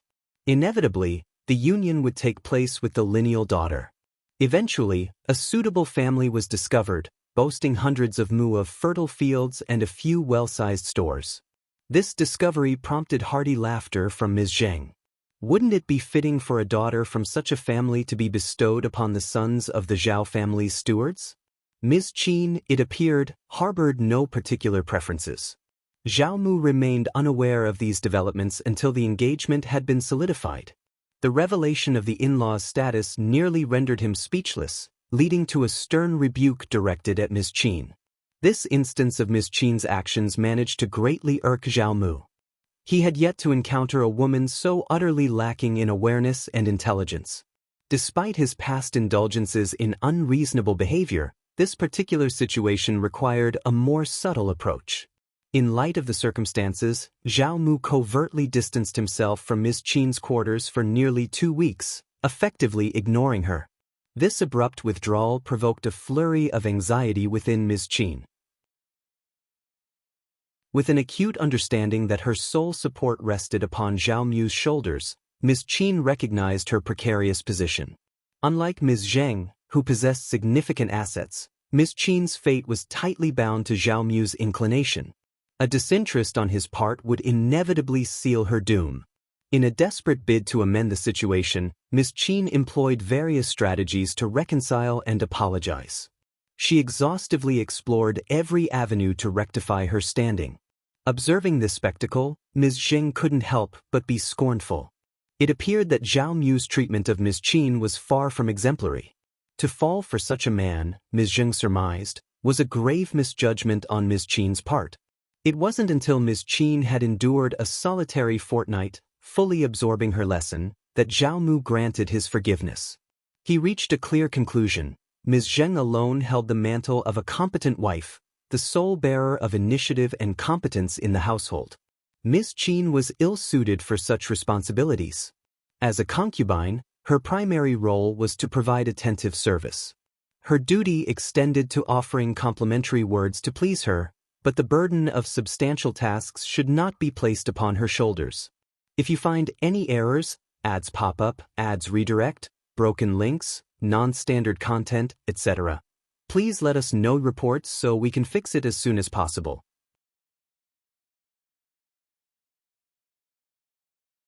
Chapter 1209. Intermediate. Zhao Mu had entrusted the task of managing Zhao Zhai's wedding to Ms. Zheng. Although Ms. Qin was initially reluctant, she desired to orchestrate her son's marriage herself. The mere thought of directing the servants filled her with delight. She also aimed to oversee the financial aspects and ensure the wedding's success. However, she had just managed to pacify Zhao Mu and didn't dare to oppose his decision directly. Ms. Zheng pondered for a moment and voiced a firm stance. Ms. Qin was to stay uninvolved. If Ms. Qin preferred not to be engaged, Ms. Zheng would take the reins. Alternatively, Ms. Qin could simply relinquish control. Zhao Mu promptly assented, even expressing a touch of contempt. Ms. Qin lacks understanding. It's best to disregard her. Upon hearing this, Ms. Zheng's disdain for him deepened. Ms. Zheng eagerly embraced the responsibility of hosting the wedding. Even if she abstained, the situation would remain unchanged. Her intentions were threefold: to provoke Ms. Qin's ire, showcase her own virtue, and exploit opportunities for financial gain and advancement. Such a prospect thrilled her as it held numerous advantageous openings. Post-wedding, Ms. Zheng pocketed 50,000 liang from her intermediary role, eliciting immense joy. Concerned about Ms. Zheng's well-being, Ms. Qin endeavored to visit the main yard, only to be repelled by Ms. Zheng. Dissatisfied? Seek a resolution with Zhao Mu. Yet, Ms. Qin hesitated, her frustration mounting. Not long after, Ms. Qin's new daughter-in-law, Ms. Ruan, arrived at the residence. Ms. Zheng struggled to fathom Ms. Qin's motives, perplexed by her choice of daughter-in-law. Later, word circulated that Ms. Qin had acquired this match from an undisclosed source, the consensus being that the girl possessed both beauty and blessings. Ms. Zheng found herself at a loss for words. Zhao Di held a mixed sentiment toward his wife, not necessarily harboring aversion, yet not embracing affection either. His actions were likely driven by diligent effort, perhaps at the urging of his concubine. Within merely 3 months of Ms. Ruan's marriage, the joyful news spread. Pregnancy seemed imminent within a month of the wedding. This revelation left Ms. Zheng stunned. Ms. Qin's judgment had proven astute. The prospect of childbirth seemed promising. This development bolstered Ms. Qin's pride, as if she had significantly contributed to the Zhao family's legacy. She yearned to perpetuate tales of how she had coaxed Zhao Mu into safeguarding and nurturing both Ms. Ruan and her unborn child, the eagerly awaited eldest grandson. During this period, Ms. Qin radiated with pride and arrogance. And, truthfully, she had a basis for it. Having borne the old master's first and second sons, and with her own son and daughter-in-law delivering the old master's grandchild, the Zhao family's future seemed inevitably intertwined with theirs. The heir was in his infancy. Ms. Qin harbored a belief that Ms. Zheng might succumb to jealousy and resort to underhanded means to induce a miscarriage in Ms. Ruan. Ms. Qin acquired 2 additional maids, instructing them to remain by Ms. Ruan's side, ensuring her safety. All of Ms. Yuan's meals were prepared in the smaller kitchen, exclusively using ingredients sourced from within the estate. There was no necessity to acquire anything from external sources. Ms. Qin's actions served as an affront to the household managers and purchasers, leaving them inwardly disgruntled. In response, Ms. Zheng offered a scornful sneer and chose to take no action. If you find any errors, ads pop up, ads redirect, broken links, non-standard content, etc. Please let us know reports so we can fix it as soon as possible.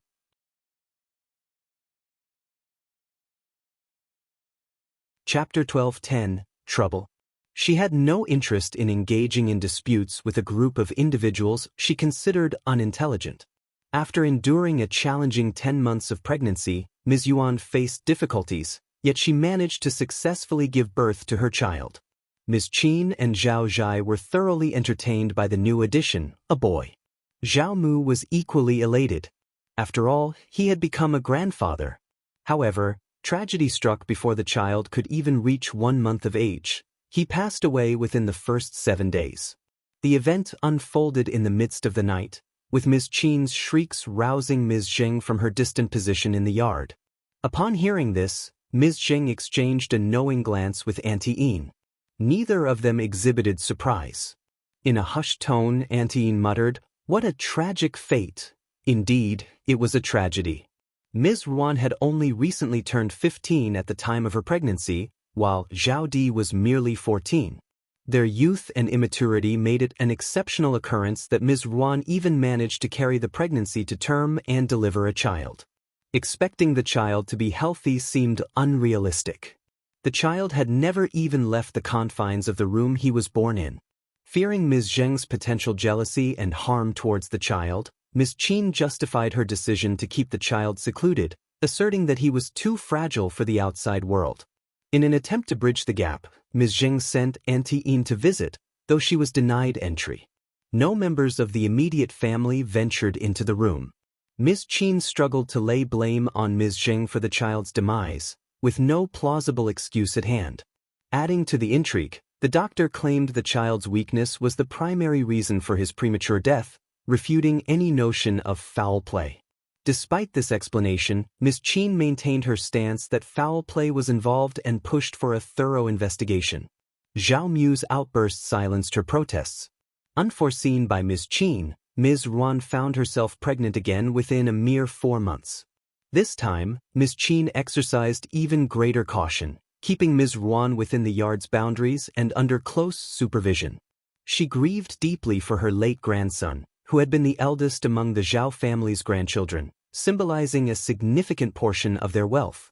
Yet, in an instant it was all gone. Unexpectedly, Ms. Yuan's second child was also stillborn, a son, once again. Witnessing this, Ms. Qin broke into tears anew, and Ms. Ruan's crying showed no signs of abating either. The relationship between the mother-in-law and the daughter-in-law was undeniably strained, marked by hardship. Ms. Zheng, for sure, took a certain satisfaction in this situation. However, a pang of sympathy for Ms. Ruan also welled up within her. Ms. Qin had squandered the opportunity to nurture such a promising young woman. It seemed just yesterday that Ms. Ruan was merely a 10-year-old, nestled in her mother's arms, full of innocent pleas. But due to the successive loss of 2 children, her countenance had transformed, pale, haggard, and perpetually furrowed, as though all vitality had been sapped from her, leaving behind a mere semblance of her former self. Startled, Ms. Zheng crossed paths with her. Anticipating her own unpleasant fate, Ms. Zheng was aware that living under the sway of someone like Ms. Qin, her prospects were grim. 2 consecutive child losses had already plunged her into a state of sorrow and trepidation. Ms. Qin was bound to heap blame and reprimand upon her. Zhao Zhai, who obediently followed Ms. Qin's every word, provided no solace. He wasn't someone she could rely on. Still, Ms. Zheng hadn't foreseen the extent to which Ms. Yuan's condition had deteriorated. However, that was the affair of Ms. Qin and her son. It was a matter Ms. Zheng chose not to involve herself in. What relevance did it have to her? Ms. Qin's relentless antagonism persisted, perpetually clashing about her grandchildren. Ms. Qin seemed to have been exceptionally fortunate, and she harbored a desire for her daughter-in-law to endure and persevere. In a span of just 5 months, Ms. Yuan found herself pregnant once more. Ms. Zheng and the first section members of the family could only respond with astonished admiration. If you find any errors, ads pop up, ads redirect, broken links, non-standard content, etc., Please let us know reports so we can fix it as soon as possible.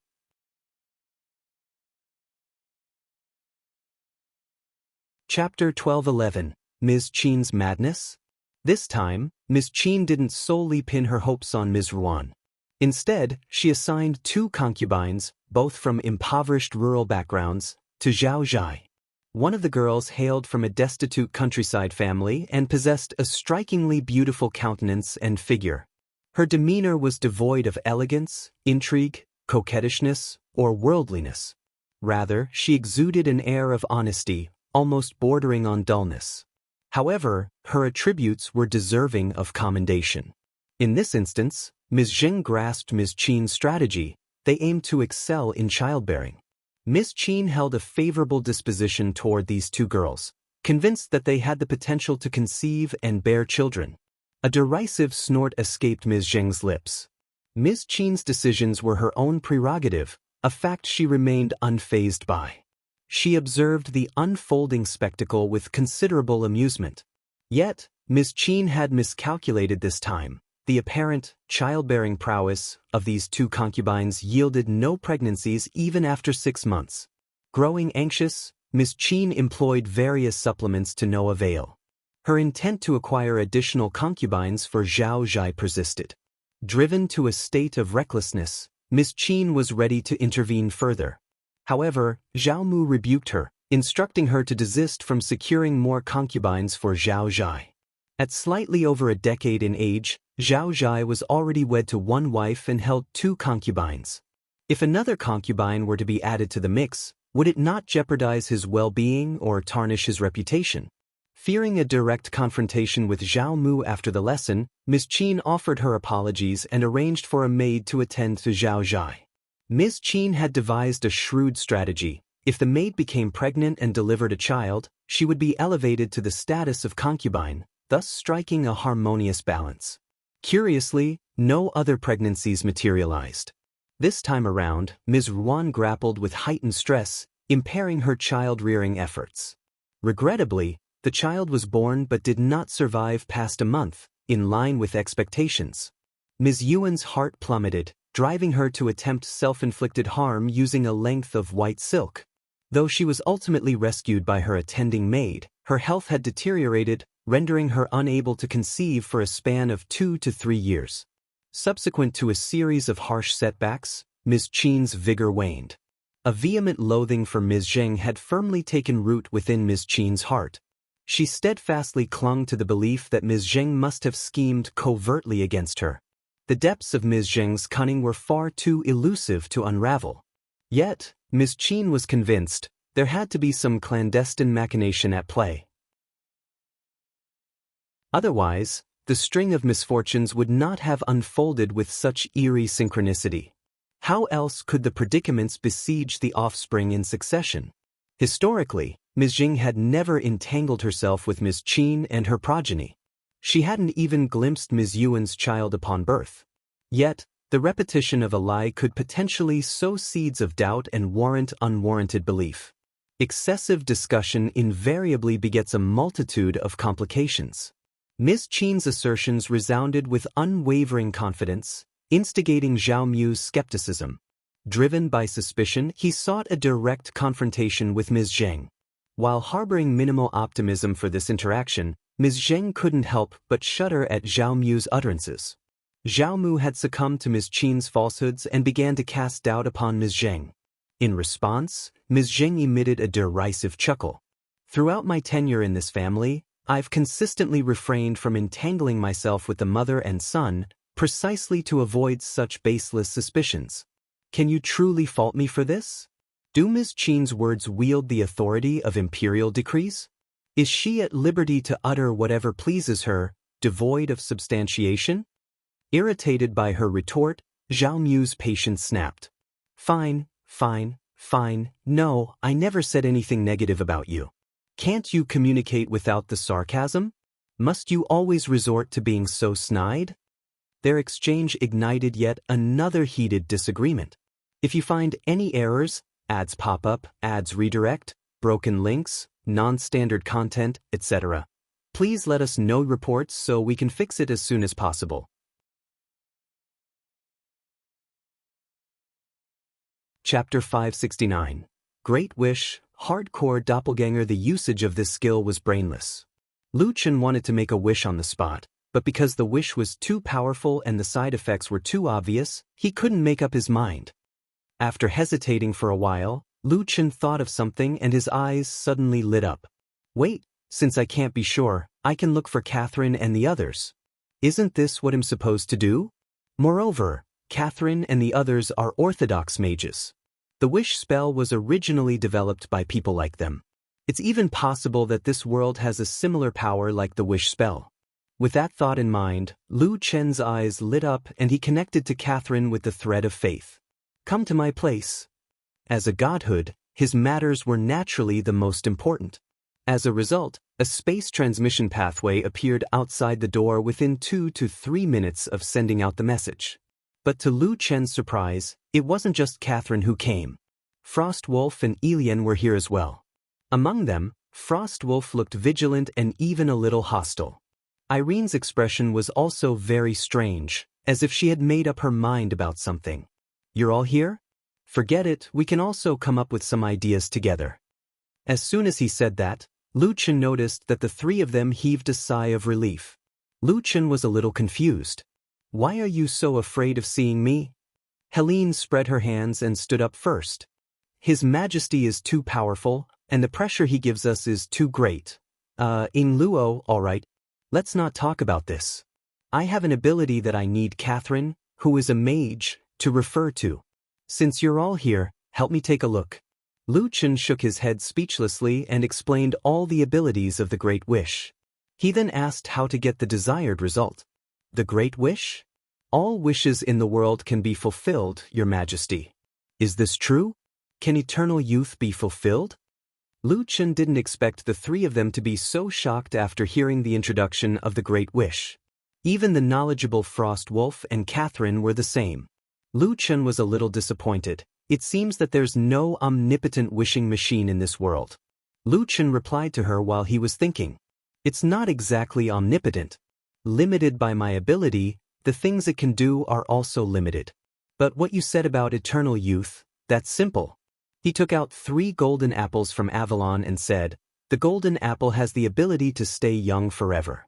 It can also extend one's life. One can extend one's life by 800 years. You can take it. After handing over the 3 golden apples, Lu Chen said, you mages should have the ability to stay young forever, right? Yes, Your Majesty. We have it, but it needs to be maintained by sorcery. Besides, I'm the only one who has it. Irene and Frostwolf are not mages, and they don't want to thank Your Majesty for the reward. As she spoke, Catherine gave a golden apple to Frostwolf.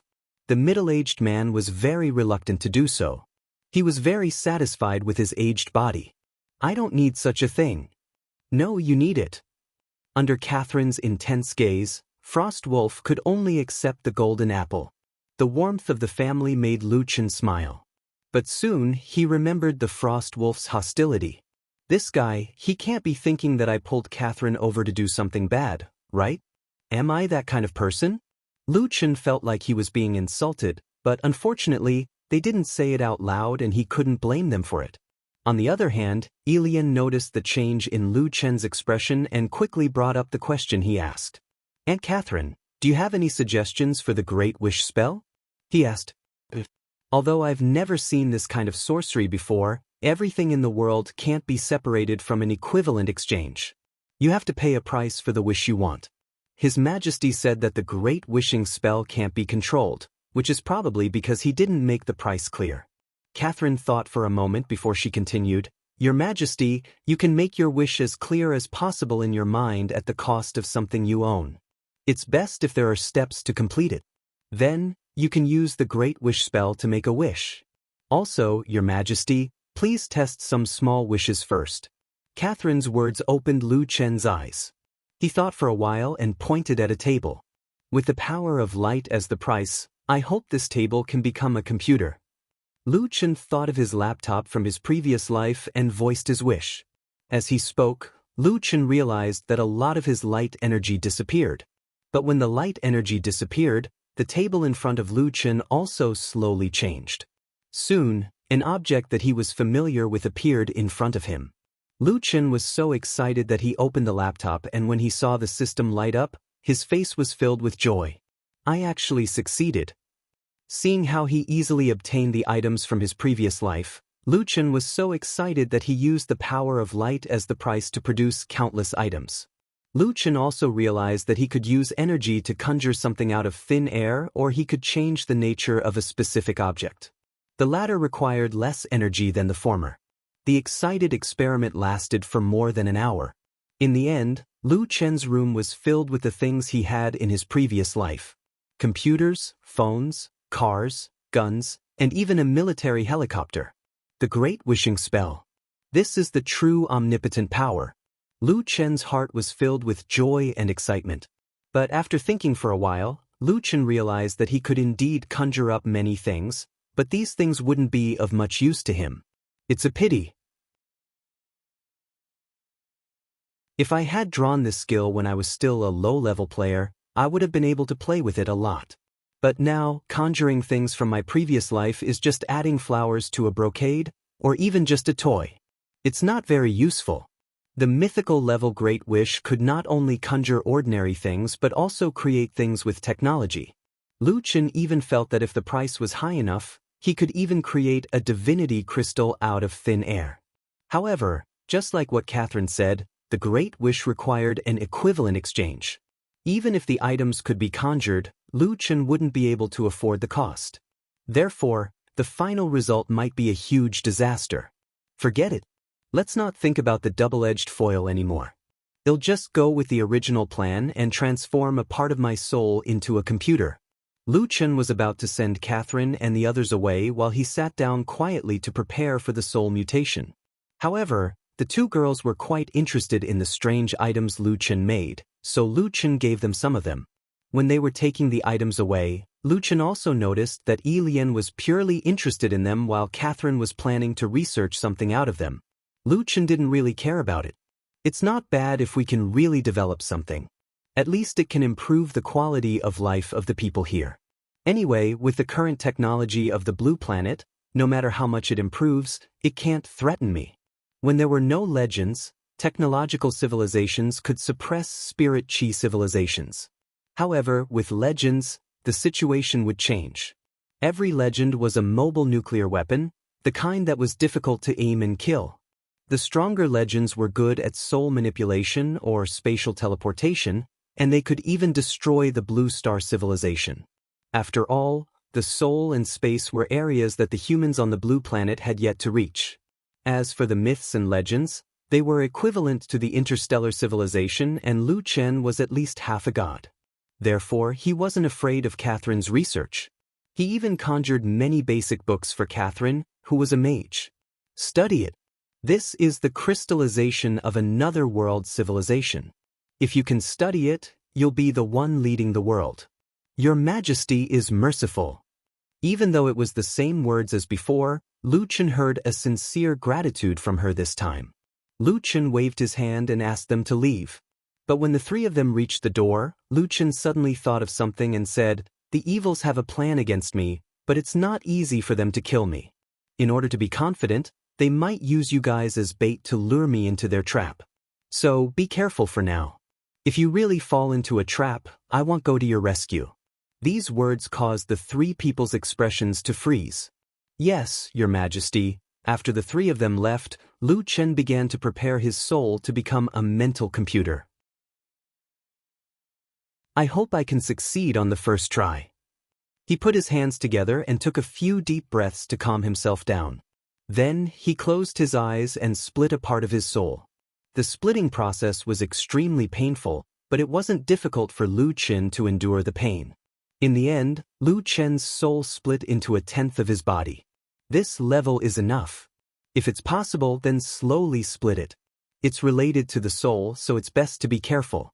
Looking at the soul in his mind, Lu Chen chanted and made a wish to the universe. With the power of light as the price, I hope that this part of the soul will have computing power like a computer. As soon as Lu Chen gave the order, he could feel the power of light in his body being sucked away like crazy. In a very short time, a huge amount of energy in his body was drained away. Feeling the emptiness in his body, Lu Chen didn't have time to be shocked. He immediately thought of extracting the power of flesh and blood if the power of light wasn't enough. The power of light has the fire of prayers, so I can recover quickly.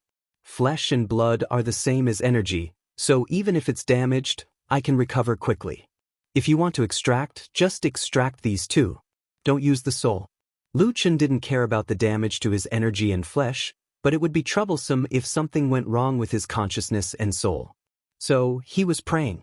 Fortunately, the Great Wishing Spell wasn't an evil thing like the contaminated Holy Grail that would distort people's wishes. It was a true all-purpose wishing machine. Under Lu Chen's extreme desire, the Great Prayer absorbed the power of light and then Lu Chen's blood. The crazy absorption lasted for 3 minutes. Just when Lu Chen felt a little weak, the Great Wish finally absorbed enough energy and the part of Lu Chen's soul that was split away also changed. The change didn't last long, and when it was completed, the split soul didn't turn into a computer, but returned to its original state. However, Lu Chen could clearly feel the difference. The thoughts of that part of his soul were no longer the same as his original self. With his strong consciousness, Lu Chen finally managed to control the part of the soul. As the split soul returned to his body, Lu Chen realized that his soul had undergone a change. He didn't become smarter, he was still the old Lu Chen. His intelligence and wisdom didn't change at all, but Lu Chen realized that his speed of solving problems was more than twice as fast. At the same time, he could also divide his attention and recall his past experiences at will. Isn't this the feeling of an implanted computer? It's not bad. After the implanted computer, there was also the artificial intelligence.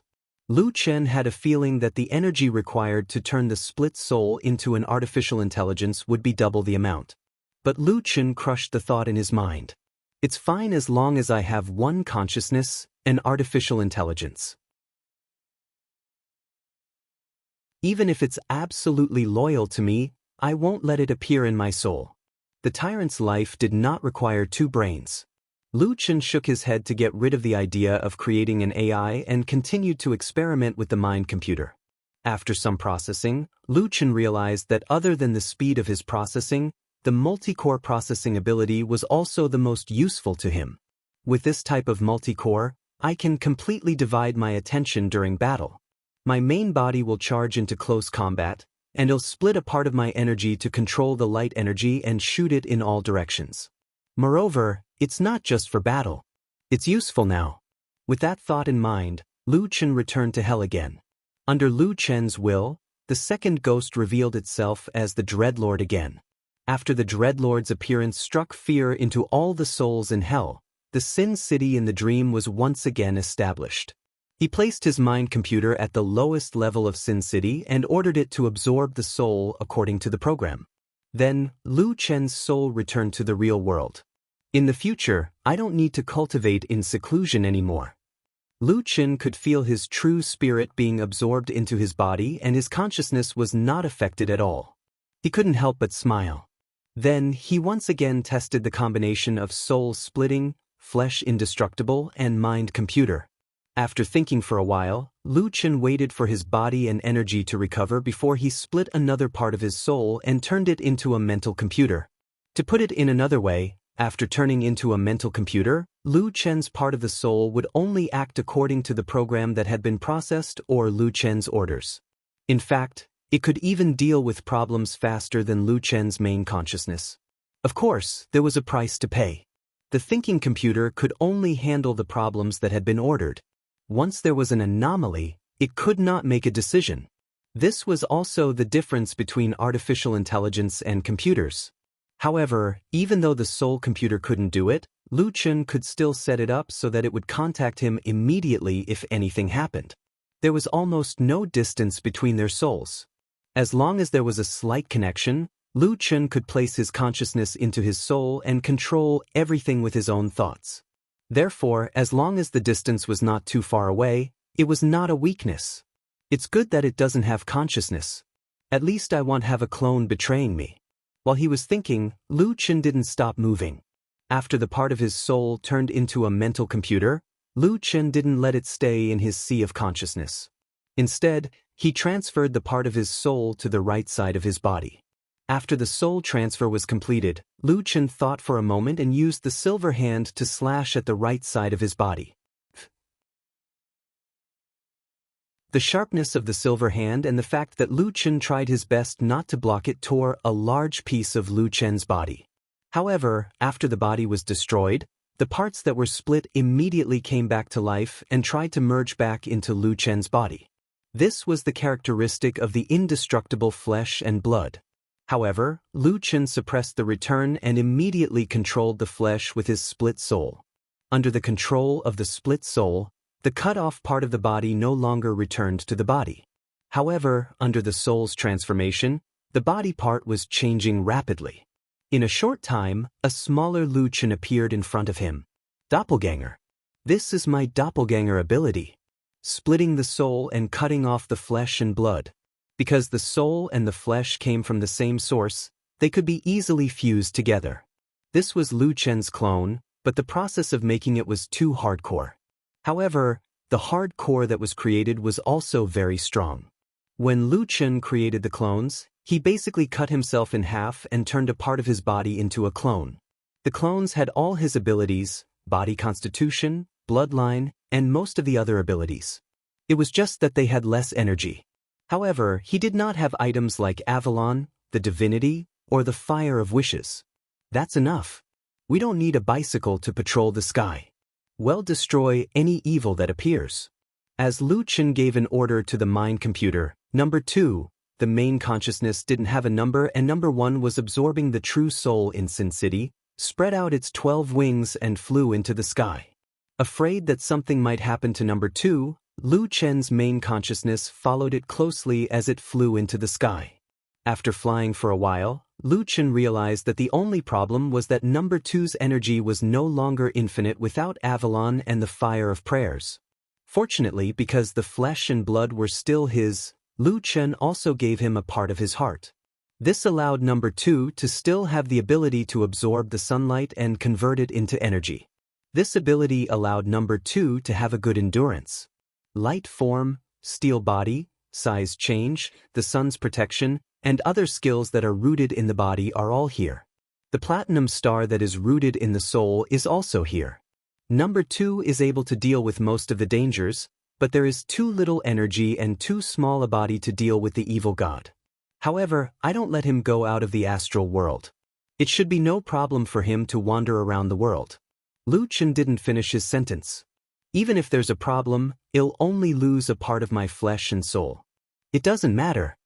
Lu Chen didn't really care. Computer number 1's soul was merging with the true spirit in Sin City while Lu Chen's split body was also recovering rapidly. Soon, Lu Chen realized that his body was fully recovered. My body can split infinitely. If I have enough energy, you can cut my flesh every day and satisfy the lives of 1 million people. As his flesh and blood remained intact, Lu Chen's soul grew stronger and stronger. This allowed Lu Chen to create a few more computer clones.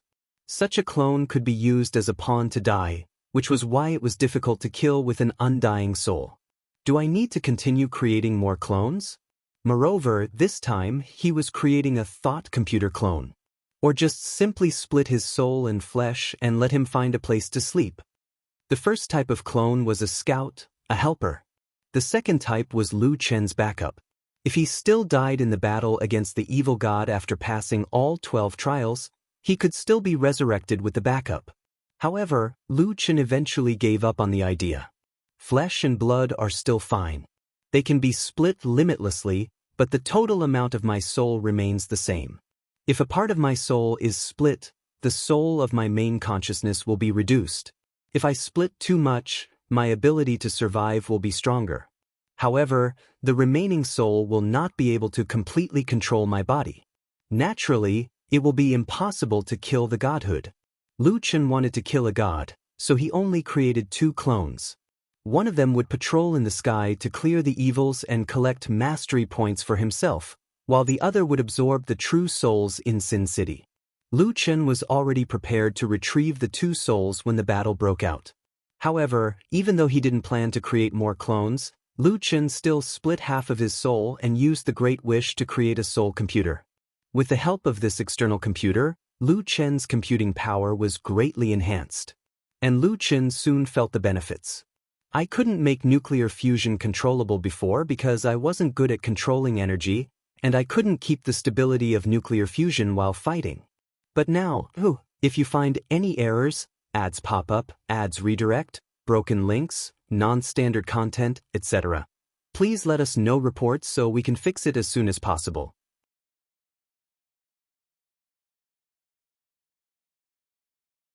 Chapter 12-13, Planning for him. Presumably, they also held him in contempt due to his being considered an eyesore? Even after his departure, he continued to dispatch individuals to monitor the Zhao family closely. He possessed an encyclopedic knowledge of significant events within the Zhao family that transpired over the past 3 years. Following the conclusion of his mourning period, he seized the opportunity of his father's extended absence to return. Subsequently, he casually announced his intention to embark on a journey. His initial stop was Huzhou, followed by Hangzhou, where his primary objective was to assume responsibility for and assess the properties acquired by his mother on his behalf. His mother was undeniably capable. She had entrusted her family with utmost loyalty and expertly managed these properties. In addition to her early purchases, she had later acquired 10,000 mu of land on the outskirts of Hangzhou city, along with numerous valuable antiques and jewelry. This substantial estate secured by his mother would enable them to live a prosperous and content life without needing any assistance from the Zhao family. Zhao Shu's heart was overwhelmed with sorrow, and tears welled up uncontrollably. How he longed for his mother's presence. He would willingly relinquish all ties to the Zhao family in exchange for his mother's well-being. Regrettably, this remained a far-fetched and unattainable dream. His mother was no longer among the living, having passed into the realm of the departed. The past and future were forever separated from the present, and their mother-son bond had been irrevocably severed. He harbored an intense loathing for Zhao Mu and Ms. Qin. Even if his mother had indeed met with an unfortunate accident, he could not forgive the anguish inflicted upon her by Zhao Mu and Ms. Qin. In his eyes, they were nothing short of murderers. Upon what grounds did his mother meet such a suspicious and abrupt demise, enduring untold suffering while still alive, while these two culprits led a life of untroubled opulence? It would have been acceptable if his mother were still alive, but with her gone, he felt an unshakable determination to seek justice on her behalf. For the sole purpose of avenging his mother. Those two individuals deserved to face the consequences of their actions. Once Zhao Shu shared this information with his trusted relatives, Uncle Qing and Aunt Qing, who had been part of Madame Nei Zheng's dowry, readily concurred. Yet, Zhao Shu was physically frail, and Zhao Mu held the position of his birth father. His chances of prevailing against Zhao Mu were exceedingly slim. If he were branded as unfilial due to this endeavor, even if he could clear his mother's name of this wrongdoing, it would still feel inadequate. His mother's spirit in heaven would not truly find solace. That's why he needed to find a formidable ally, a powerful supporter who could intimidate his father, without putting him in a perilous situation of replacing one danger with another. After deliberation, he brought Uncle Qing, Aunt Qing, and the others to the capital to explore their options. Initially, they considered ingratiating themselves with a prominent aristocrat. Indeed, for families like the Zhaos, influential officials were entities capable of overwhelming them. If willing, they could certainly exert authority over Zhao Mu and Ms. Qin. However, despite residing in the capital for over half a year, they struggled to identify a suitable aristocratic patron. It's important to note that the Zhao family was a merchant clan based in Jiangnan, with limited ties to the capital. They were worlds apart from the influential families in the capital. Without someone to pull strings, establishing connections with a prominent capital-based aristocratic family proved to be no easy task. Certainly, if Zhao Shu merely desired to be a spendthrift, reveling in extravagant dinners and indulging in the company of companions of questionable reputation, it would indeed be a straightforward pursuit. As long as he frequented upscale eateries and establishments of ill repute, he would inevitably cross paths with wastrels. And so long as he was willing to open his purse, these wastrels would readily welcome him as a friend. If you find any errors, ads pop up, ads redirect, broken links, non-standard content, etc., please let us know reports so we can fix it as soon as possible.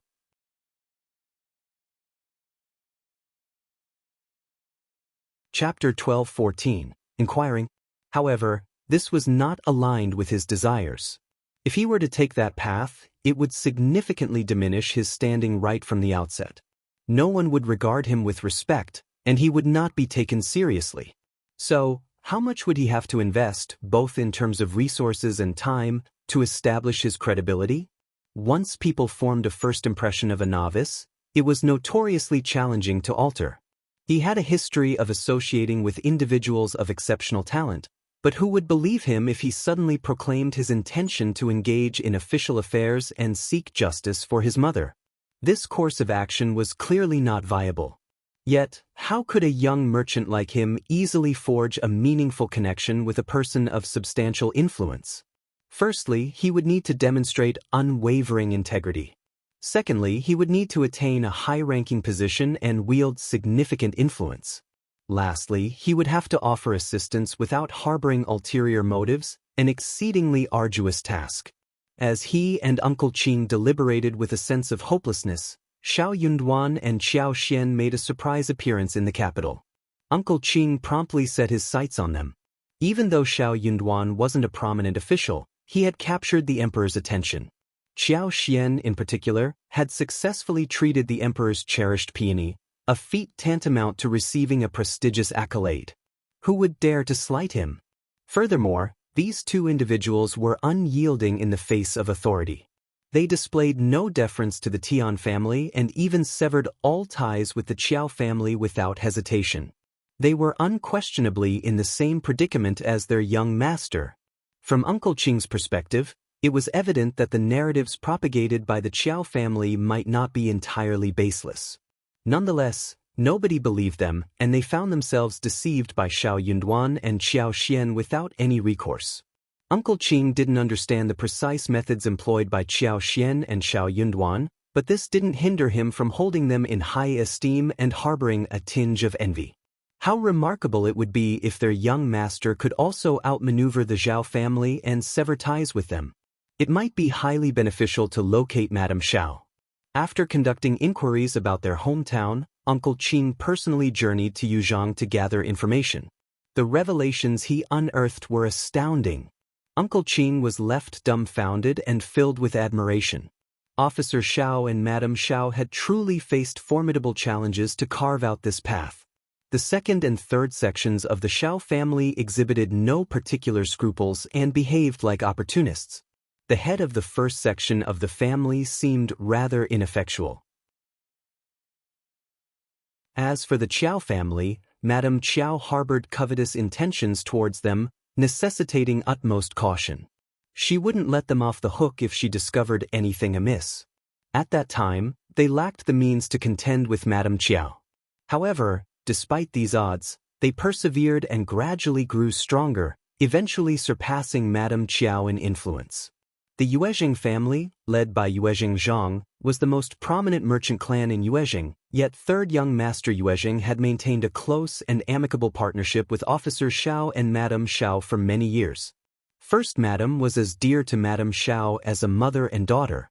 On one hand, the Lizheng family was known for their integrity and upright character. However, it was not solely their virtue that attracted Sir Xiao and Madame Xiao. If they lacked capability, why would the Yuezheng family choose to collaborate with them? Furthermore, leaving other considerations aside, the mere fact that they had singled out the Yuezheng family from numerous alternatives showcased their extraordinary discernment.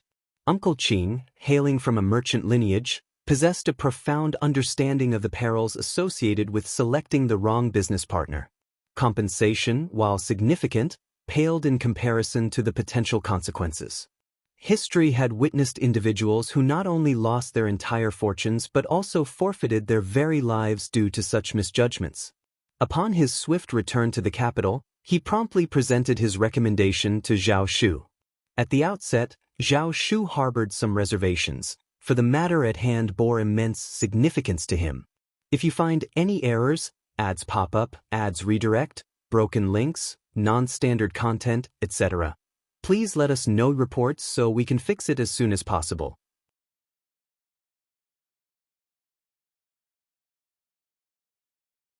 Chapter 12-15, Choice? He mustn't make the wrong choice. Little did anyone anticipate that Xiao Yunduan would receive guidance from Minister Yun and Old Yun, who had publicly declared they were no longer accepting disciples. This unexpected turn of events earned him the favor of the Crown Prince. It finally put Zhao Shu's mind at ease, and he made his decision. As Uncle Qing had wisely pointed out, Officer Xiao and Madame Xiao didn't descend from the countryside of Yuzhong solely by chance. Their success was a blend of luck and skill. Their exemplary treatment of the Yuezheng family and the villagers of Xiaoding village attested to their integrity and moral character. If this opportunity slipped through their fingers, who else could they turn to? However, the crucial question remained: were Xiao Yunduan and Xiao Xian willing to collaborate? Contacting them wasn't a straightforward task either. Why would they meet with him without a valid reason? Zhao Shu understood the need for caution and timing in his approach. He had to wait for the perfect moment. It was only when Xiao Yunduan and Xiao Xian ventured out to admire the snow that he dared to approach them. Then, an agonizing wait ensued.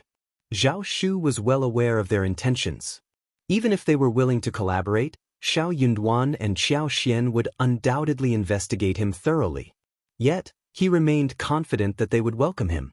Their cooperation with the Yuezheng family suggested they were open to partnering with capable allies.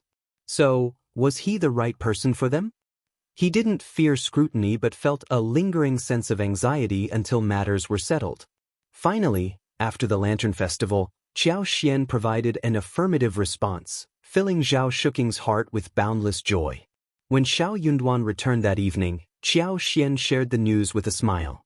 Xiao Yunduan nodded in agreement and flashed a smile of his own. I was actually thinking along the same lines, and I was just about to discuss it with him. Let's plan to meet in 3 days. They exchanged knowing smiles. Both Xiao Xian and Xiao Yunduan had a strong belief in Zhao Shu as a potential valuable partner. They were eager to initiate collaboration as soon as possible, hoping to secure some financial benefits. Wouldn't it be wonderful to start the new year with a fresh opportunity? 3 days elapsed, and Xiao Xian, Xiao Yunduan, Zhao Shu, and Uncle Qing convened at a tranquil tea house. Zhao Shu displayed great humility. He and Uncle Qing had arrived earlier. As they saw Xiao Xian and Xiao Yunduan enter the tea house and ascend to the second floor, Zhao Shu personally greeted them with a courteous bow. "Officer, Madam Qiao, it's a privilege to have you here. Please come in." Uncle Qing, too, offered a welcoming smile. He glanced at his young master, feeling a hint of sorrow. When Madame Qiao was still alive, young master had her to pamper and protect him. He didn't have to lower himself and put on such a facade. However, after Madame Qiao's passing, young master had undergone a significant transformation. But Uncle Qing would rather have young master remain the same as before, unchanged. Xiao Xian and Xiao Yunduan were not known for their arrogance. Xiao Yunduan nodded, extended his hand in greeting, and replied courteously before leading Xiao Xian into the room. Zhao Shu simply smiled, his hands unconsciously fidgeting from nervousness. He couldn't find the same audacity he had when they first crossed paths. His decision to go all in a few days ago was a stark contrast to his current demeanor. Xiao Xian secretly chuckled, patiently awaiting Xiao Yunduan's lead. In this era, Xiao Yunduan was the one with the authority to make decisions. His words carried more weight and credibility. Xiao Xian wasn't in a rush to speak. After all, she was the one ultimately in charge. If you find any errors, ads pop up, ads redirect, broken links, non-standard content, etc., please let us know reports so we can fix it as soon as possible.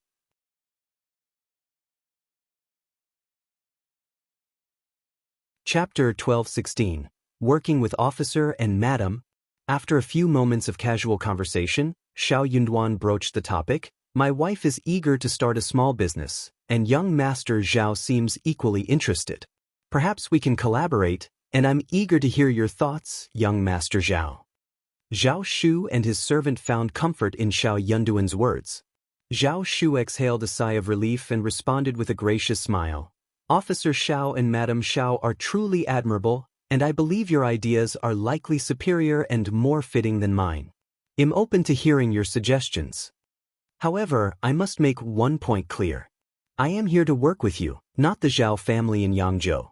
They hold no relevance to our collaboration, Xiao Yunduan added firmly.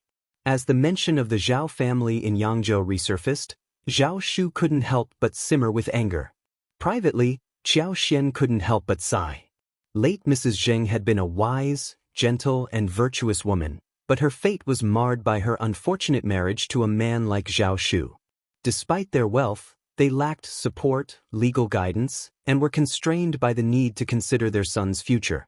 Divorce was an unthinkable option for her, as it would be deemed absurd merely for a man to take a concubine, let alone for a wife to object. In the end, she tragically passed away while still in her prime, leaving behind a deeply embittered Zhao Shu, who couldn't help but suspect foul play within the Zhao family. Agreed, Xiao Yunduan replied with a hint of disdain. The Zhao family in Yangzhou is hardly deserving of our attention. Xiao Yunduan harbored a particular distaste for individuals like Zhao Mu, who fathered 2 sons out of wedlock before having a legitimate heir. He himself did not condone taking concubines, but he respected personal choices. However, he considered such clandestine behavior beneath the principles of a true gentleman. Moreover, the mysterious circumstances of Ms. Zheng's death cast suspicions on Zhao Mu, further fueling Xiao Yunduan's disapproval. Zhao Shu found solace in Xiao Yunduan's words and concurred, "Officer Xiao is absolutely right. They are not worthy of our association." He had long yearned to sever ties with the Zhao family, nursing a simmering envy towards Xiao Xian. However, the stark reality was that such a separation seemed nearly impossible. Xiao Xian, being a married daughter, occupied a different position in the family hierarchy compared to him, the legitimate heir. Nonetheless, even if he couldn't fully extricate himself from the Zhao family, he was still, undeniably, a part of it. Their conversation took a subtle turn, and both discerned that the other party had likely conducted some background investigation. Yet, there was no need to voice this observation aloud. A silent mutual understanding sufficed, making their exchange more effortless. With an amicable smile, Xiao Xian broached a new topic. "I've heard you possess land in Hangzhou. Are you interested in cultivating flowers for perfume production?" Zhao Shu's eyes sparkled with interest. "Certainly. Perfume production is a lucrative industry, and demand is high." Without probing further, Zhao Shu assumed that Xiao Xian and Xiao Yunduan enjoyed support from the East Palace, deducing that the East Palace must be behind this venture. Otherwise, Xiao Xian wouldn't have had access to such an opportunity. To his knowledge, perfume production of this caliber was non-existent within the country, making it a coveted luxury item whenever Western cargo ships arrived on their shores.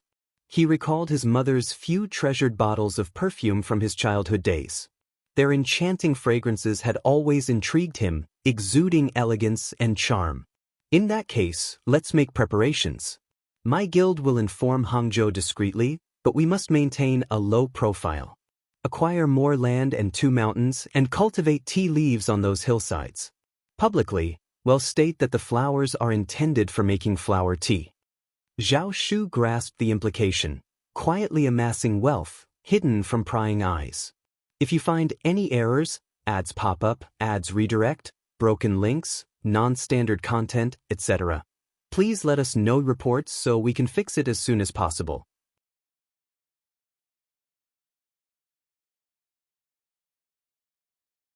Chapter 12:17, Tenure.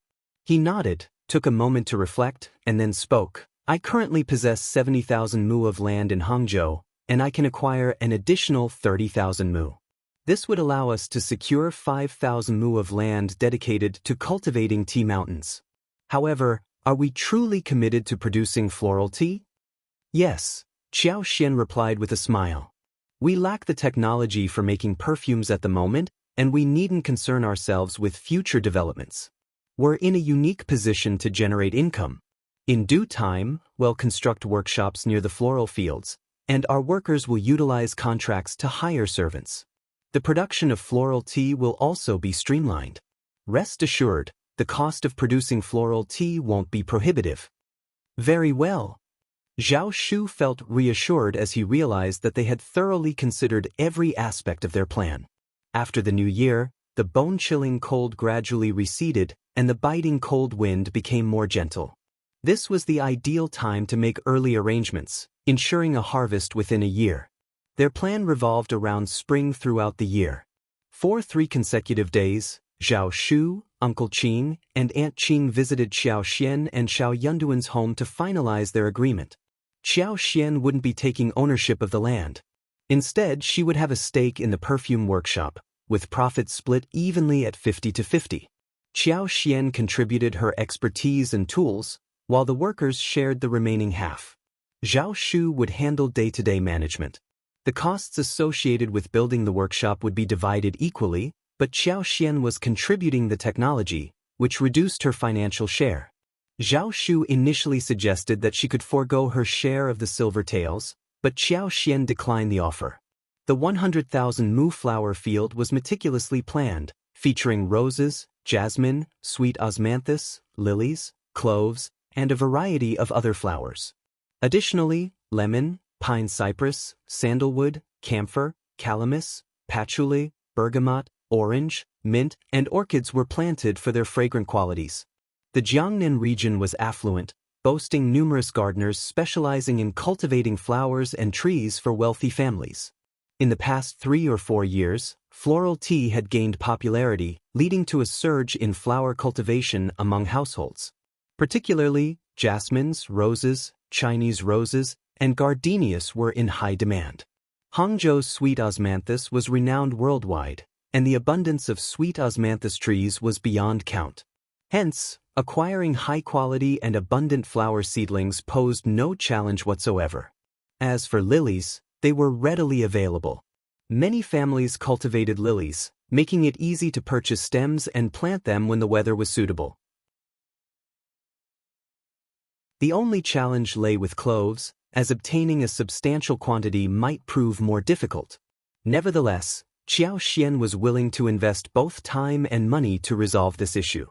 Zhao Shu and Uncle Qing would personally oversee the management of the floral field.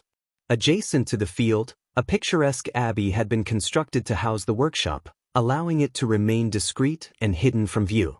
Ideally, the tea field would be situated in close proximity to the flower field, facilitating future management.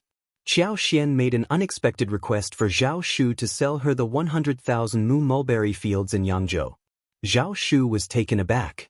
With a reassuring smile, Xiao Xian explained, "The mulberry fields yield silk, but the annual income of 1 tael of silver may not suffice for your needs.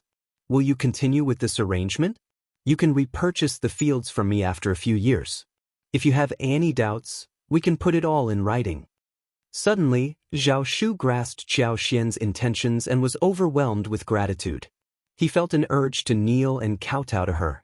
No, fifth madam, I trust you completely. There's no need for you to buy the mulberry fields.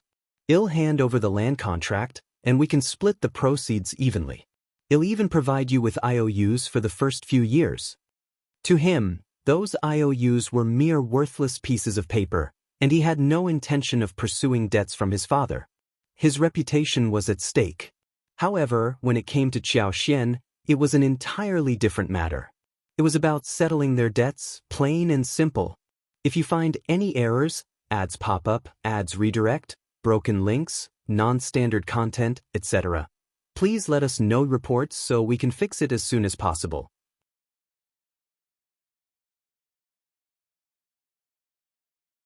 Chapter 12-18, Zhao Mu.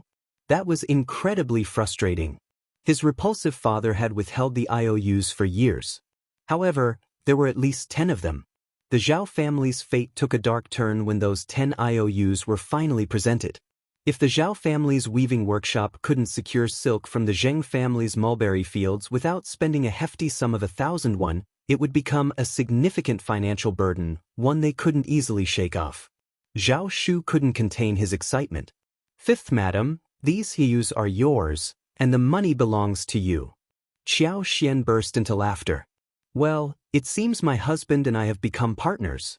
They'll give you 30% of the money, and the rest will be returned to its rightful owners. But remember, don't present all 10 IOUs at once. We need to play it strategically and be patient." Zhao Shu was taken aback, but he quickly composed himself and wholeheartedly agreed. Silk was a precious commodity.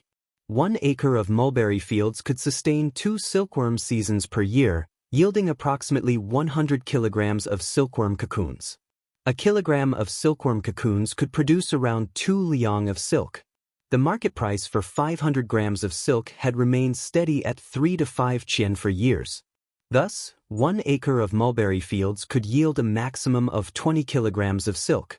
With their family's extensive 100,000 acres of mulberry fields, they had access to 2 million kilograms of silk, which exceeded 1 million liang. Even in a less than ideal year, it would still amount to 700,000 to 800,000 liang. Zhao Mu was on edge, fearing that he might do something drastic when confronted with those 10 IOUs. Like a cornered rabbit, he might lash out. A slow and calculated approach was necessary. A blunt knife was the best tool for cutting through tough situations. Zhao Shu was overjoyed at the chaos he had caused for the Zhao family.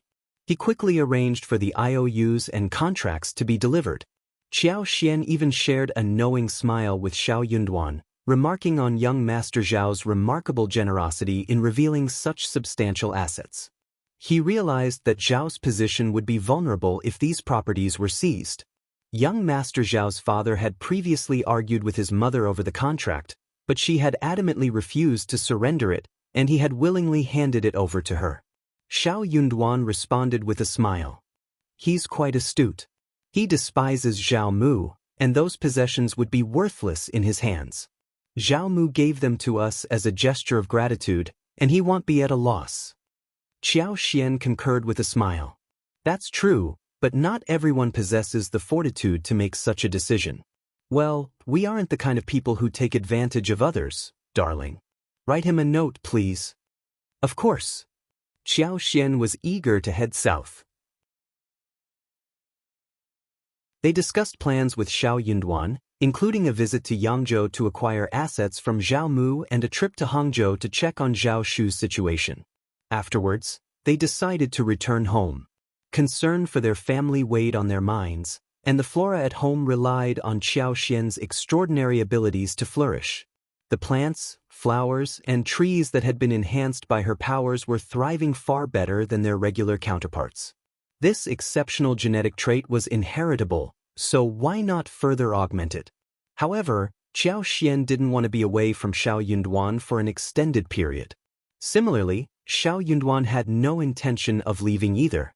As the crown prince responsible for managing official records, he needed to dispatch personnel to the most distinguished families in the south to retrieve the remaining missing documents. He asked for this task, eager to undertake it. "If you find any errors, ads pop up, ads redirect, broken links, non-standard content, etc., please let us know reports so we can fix it as soon as possible."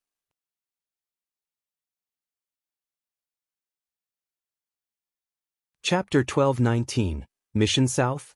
The Crown Prince had been reluctant to release Xiao Yunduan, but he believed it was essential for Xiao Yunduan to remain in the capital. However, Xiao Yunduan was insistent, hinting to the Crown Prince that it was a matter of finances. After some hesitation, the Crown Prince agreed.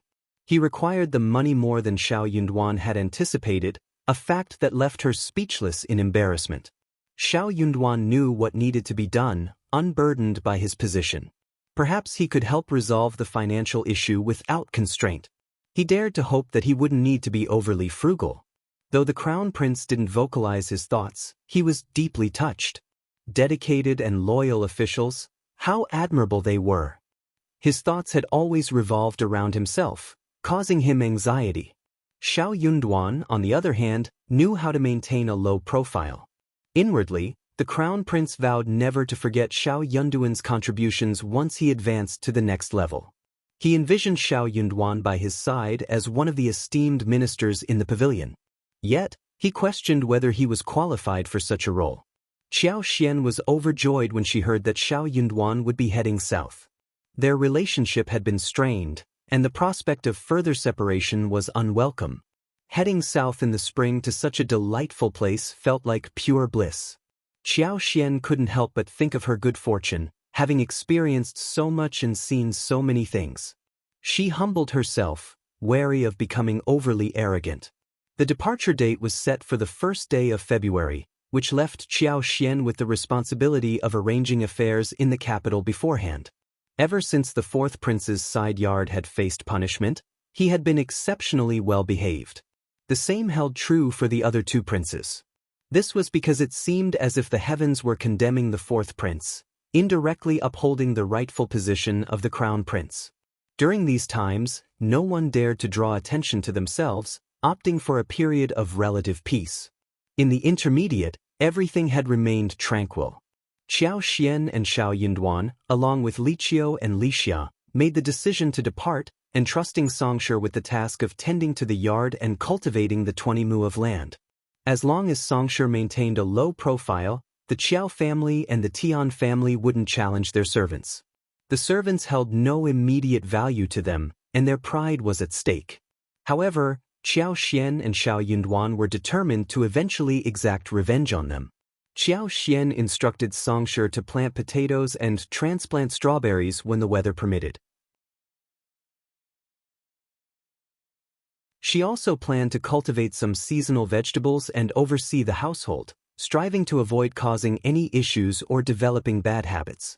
Xianxia nodded enthusiastically, motivated by his desire to work diligently. He aspired to become the household manager once Old Master and Madame Qiao achieved success, envisioning a bright future for himself without causing any trouble. With the arrangements made, Xiao Xian wrote a letter to Yangzhou, asking the crown prince to arrange for its delivery. The letter contained various design drawings and a request for Yangzhou to produce perfume-making tools. Half of these tools were to be entrusted to Yangzhou, while the other half would be crafted by skilled artisans, ensuring that the secret remained secure. No matter how clever these artisans were, they would never have access to the half-finished products. Once all the preparations were in order, Xiao Xian and Xiao Yunduan departed together on the first day of February. The crown prince had two capable guards, Sun Qian and Sun Bai, who excelled not only in their duties but also in martial arts accompanied the couple. If you find any errors, ads pop up, ads redirect, broken links, non-standard content, etc., please let us know reports so we can fix it as soon as possible.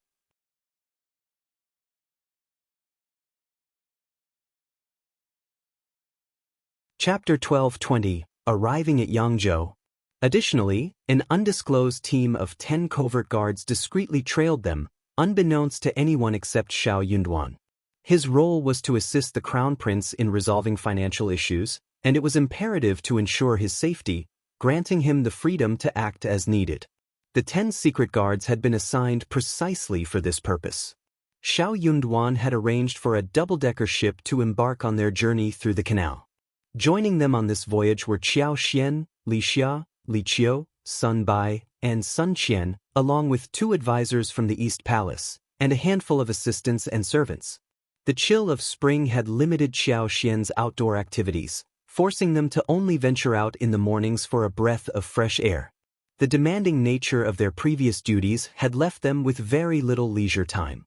Often, they wouldn't return home until dusk during their busiest days. Now, the two of them could spend every day together, which filled them with happiness. The limited number of passengers aboard the boat provided an opportunity for Li Qiu and Li Xia to sit on the same side without arousing suspicions, allowing them to discreetly nurture their feelings for each other. Xiao Yunduan's passion for Xiao Xian knew no bounds, often blurring the lines between day and night. Fortunately, the absence of prying eyes enabled Xiao Xian to reciprocate these feelings openly. Both of them shared a desire to reach Yangzhou as swiftly as possible, opting not to make any stops along the way. However, Xiao Yunduan was considerate of Xiao Xian's potential boredom on the extended boat journey. Thus, every 2 or 3 days he would arrange for brief stopovers at piers, taking her on strolls through the streets and indulging in delectable cuisine while scouting for unique and rare specialties and trinkets. Their most notable stopover occurred at Jining, where Qiao Xian decided to craft the remaining tools required for their mission. Occasionally, the two would venture out for shopping excursions together, an activity that went unnoticed by those around them. Furthermore, Xiao Yunduan had a compelling reason to stay attuned to the sentiments of the people they encountered on their journey. They promptly shared the vital information they had collected with the Crown Prince, underscoring its significance to him. While they had no intention of being shadowed by their servants, there was a collective yearning among the staff to accompany them. The journey, after all, proved quite monotonous, and the prospect of leisurely strolls, taken nonchalantly and inconspicuously, held undeniable appeal. Seeking out skilled craftsmen in the town, the two of them embarked on this quest together. Disassembling the items they had created proved relatively straightforward, and the craftsmen readily agreed to the terms, paying the required price. No further inquiries were made. Instead, they accepted a deposit and formalized the arrangement through a signed contract, all without raising any suspicions. Jining City boasted a rich history, replete with renowned historical landmarks, picturesque mountains, and scenic rivers. The natural beauty of the region was truly captivating. In terms of culinary delights, the city offered an array of mouth-watering options, including double crisps in soup, grilled yuan fish, hibiscus chicken slices, jar meat, ginger-infused lotus root, and pan-fried tofu, all expertly prepared and satisfying to the palate. Taking a 3-day respite in Jining, they meticulously inspected the boats and restocked their supplies. Beyond these restful interludes, their journey would be ceaseless, with the only breaks occurring in the evenings when they docked, spending the night before resuming their course towards Yangzhou. On the 3rd day following their departure from Jining, Xiao Yunduan dispatched Sun Qian to travel ahead to Yangzhou and gather additional information about the Zhao family. Sun Qian and Sun Bai, loyal to Officer Xiao and Madame Xiao's orders, followed instructions without hesitation. Upon their arrival in Yangzhou, Qiao Xian and Xiao Yunduan realized that it was already February 20th, marking 20 days of travel and intermittent rest, a pace they considered quite expeditious. If you find any errors, ads pop up, ads redirect, broken links, non-standard content, etc., please let us know reports so we can fix it as soon as possible.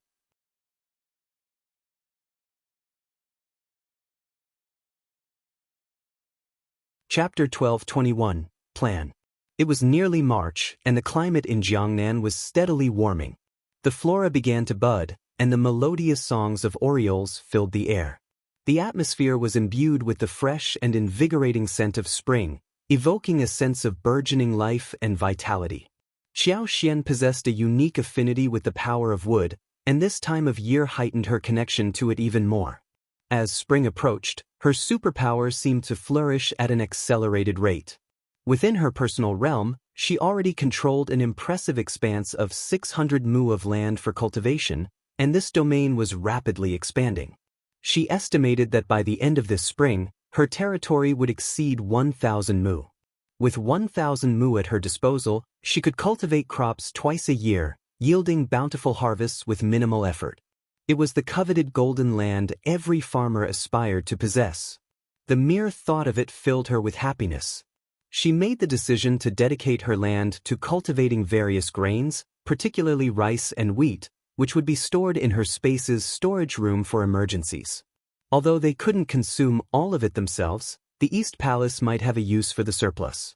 With the support of the Yuezheng family and Zhao Shu, both skilled businessmen, these grains could be presented as commodities whenever the need arose.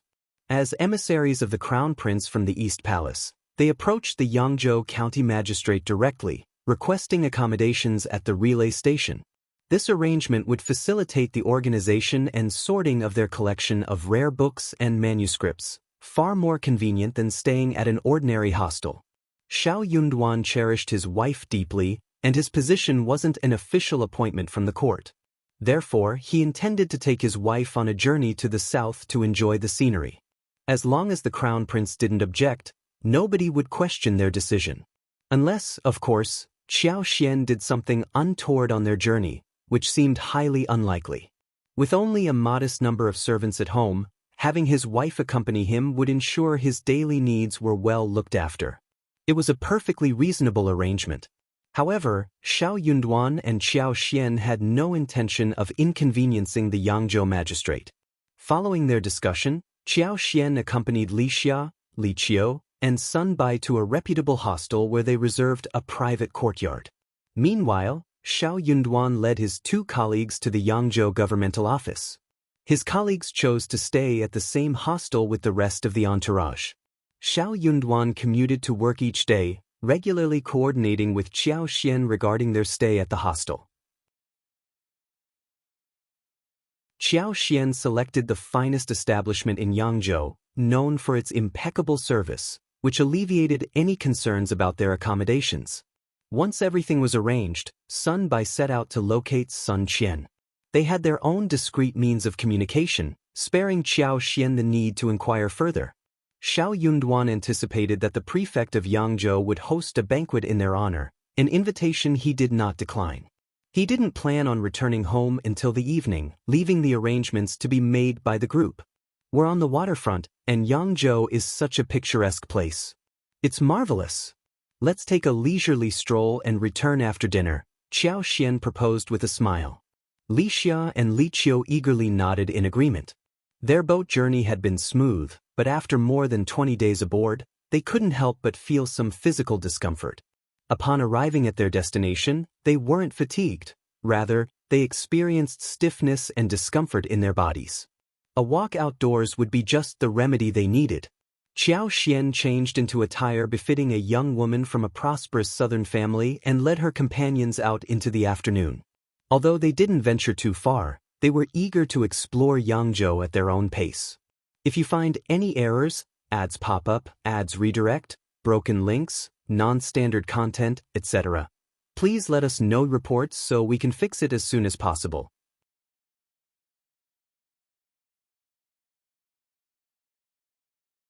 Chapter 1222, Coincidence. The southern mountains embraced a gentle, aqueous demeanor, adorned by blush-hued walls and the presence of daiwa. Each family's abode faced the meandering river, and willow trees, blossoms, and verdant foliage dotted the surroundings. Although the time for birds to engage in their elegant dances and centaurea to burst into bloom had not yet arrived, the essence of spring pervaded the air. Weeping willows cascaded like cascades of silk, draping the branches in vibrant green hues. Early blooming flowers scattered across the landscape, their colors accentuated by the pink walls and tiled roofs. A blue stone bridge provided a vivid contrast amid this enchanting scene. The atmosphere held a slight moisture, yet it was crisp and pure. Strolling through the streets and alleys, one might capture a picturesque glimpse of the southern style with a simple handheld device. However, without their modern gadgets, the trio struggled to fully appreciate the spectacle. Their words of admiration flowed ceaselessly throughout their journey. Li Qiu and Li Xia, in particular, were overtaken by amazement, as if they had never beheld such exquisite southern scenery before. In contrast, Xiao Xian, who had visited Jiangnan prior to her transmigration, found herself marveling at the disparity between the modernized, overdeveloped region she knew and the original water village she now explored. Internally, Xiao Xian commended their unabashed enthusiasm. As the host, she possessed a wealth of knowledge and had no room to exhibit such emotional fervor. In her role as the master, she needed to maintain an air of composure, projecting a dignified image that commanded respect. Their footsteps led them unconsciously to the lakeside, where the scenery transcended even their previous experiences. An array of shops lined the shore, and the ancient pavilions exuded an exceptional level of sophistication, instantly discernible to those with discerning tastes. With dinner time approaching, fatigue set in for the three travelers. Xiao Xian carefully selected a refined, upscale establishment named the Qing Lotus Garden and ushered Li Qiu and Li Xia inside. Silkworms and mulberry silk embroidery had thrived in the southern region, elevating women's societal standing, a testament to the timeless adage that the economic foundation shaped the superstructure. Whoever possessed wealth wielded authority. As a result, when Xiao Xian and her servant entered the restaurant, Neither the manager, nor the waitstaff, nor the other patrons found it unusual. The waiters extended warm welcomes and guided them to their seats with gracious smiles. Xianxia had initially desired a private room, but the restaurant, owing to its renowned reputation and breathtaking scenery in Yangzhou, had limited private accommodations, which had to be reserved well in advance. However, the second floor of the establishment resembled a partitioned booth, adorned with strategically placed potted plants that stood at approximately half the height of a person. These plants served to create a discreet barrier, and the design displayed meticulous attention to detail. Xianxia couldn't help but internally commend this southern venue. It seemed that even the restaurants in this region were far from frugal. With her maid in tow, Xianxia requested a booth near the window, affording them a broad and beautiful view that evoked a sense of relaxation and contentment. This restaurant specialized in fresh and exquisite southern cuisine, with a particular focus on local dishes from Yangzhou. Upon hearing the waiter's proud and enthusiastic recommendations, Xianxia ordered 3 servings of duck, rouge geese, steamed knife fish, 3 portions of shrimp tofu, large cooked dried shredded rice, along with a selection of special dishes. She also decided to try the waiter's suggestion of the small 3 fresh wonton. As Xianxia and her companions settled into their seats, they noticed several scattered groups of diners across the dining floor. Maintaining a lower volume, they engaged in light conversation. However, their tranquility was disrupted when a loud banging noise emanated from the vicinity of the potted plants. A young man expressed his anger vociferously, exclaiming, "I simply cannot accept this. We are all gentlemen. How can we endure such favoritism?" Startled, Xianxia and her companions, along with other patrons at nearby tables, turned their attention towards the commotion. The 2 other individuals at the young man's table quickly attempted to hush him, advising, "Brother Zhao, please lower your voice. If you find any errors, ads pop up, ads redirect, broken links, non-standard content, etc., please let us know reports so we can fix it as soon as possible."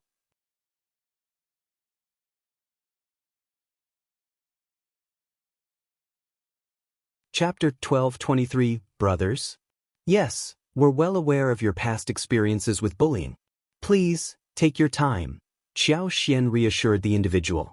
Xianxia had been present on behalf of the Zhao family, and upon hearing the name Zhao, her attention piqued, though she knew it wasn't the Zhao family she was meant to focus on. Young Master Zhao lowered his voice, but his anger remained palpable as he spoke. "Brother Li, Brother Zhang, it's quite unusual that you don't resent me and instead choose to stand by my side, unlike those who constantly seek favor from others. Just wait and watch. The family business will ultimately be mine, sooner or later." Brother Li and Brother Zhang humbly offered their consolation, with one of them sighing, "I sympathize with Brother Zhao's situation. As the eldest son, you should rightfully be in charge of the family business. Why do your parents hold your brother in such high regard? He's already a mid-level manager in such a large workshop, while after several years of training, you're left managing just 2 small restaurants that require little involvement. I genuinely can't fathom what your father is thinking." In an outburst of frustration, Brother Zhao slammed his hand on the table again and exclaimed, "That conniving scoundrel! He's the craftiest of them all. He constantly flatters me in front of our parents, tattling on me. Am I not allowed to make a single mistake? Isn't it normal to need guidance?" "Absolutely. You're right. Nobody's perfect. We all require guidance." "Exactly. That's how we grow." While Brother Li and Brother Zhang attempted to console Xianxia, their words seemed to be stoking Brother Zhao's fiery emotions. He continued with a string of curses and sneers. "That wicked bastard thinks he can take everything for himself and inherit the family business? He's delusional. Let's not forget, there's a legitimate son out there roaming around. He may not be promising, but he's the rightful heir.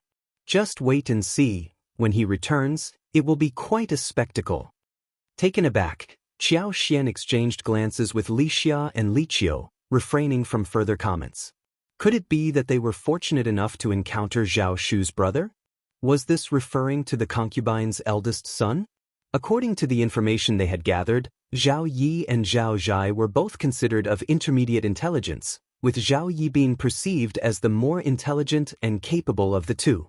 Additionally, he had the favor of Zhao Mu and Ms. Qin. However, they hadn't anticipated that the relationship between the two brothers was so strained.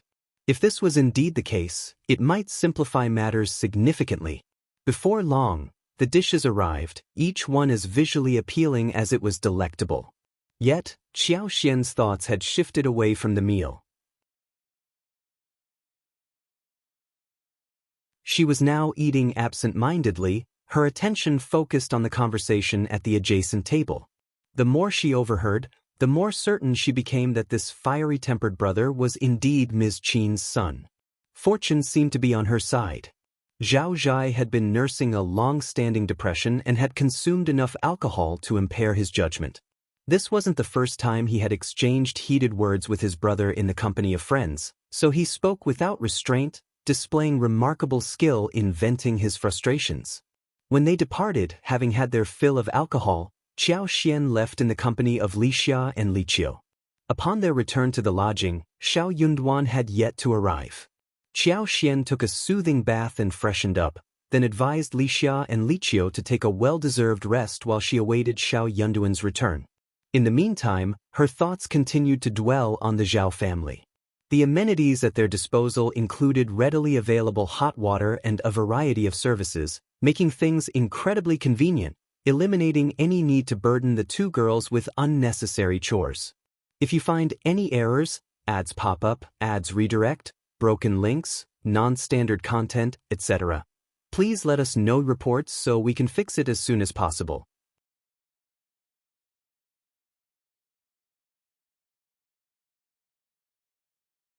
Chapter 1224, The Zhao Family? When Xiao Yunduan returned home, it was already late into the night. Despite appearing to have indulged in alcohol, he hadn't crossed the threshold into inebriation. With a warm smile, he greeted her, tenderly embracing and kissing her. Xiao Xian had initially planned to share the encounter with Zhao Zhai, but she ultimately decided against it. Summoning the hostel's waiter, they requested some hot water for a quick wash before retiring to bed.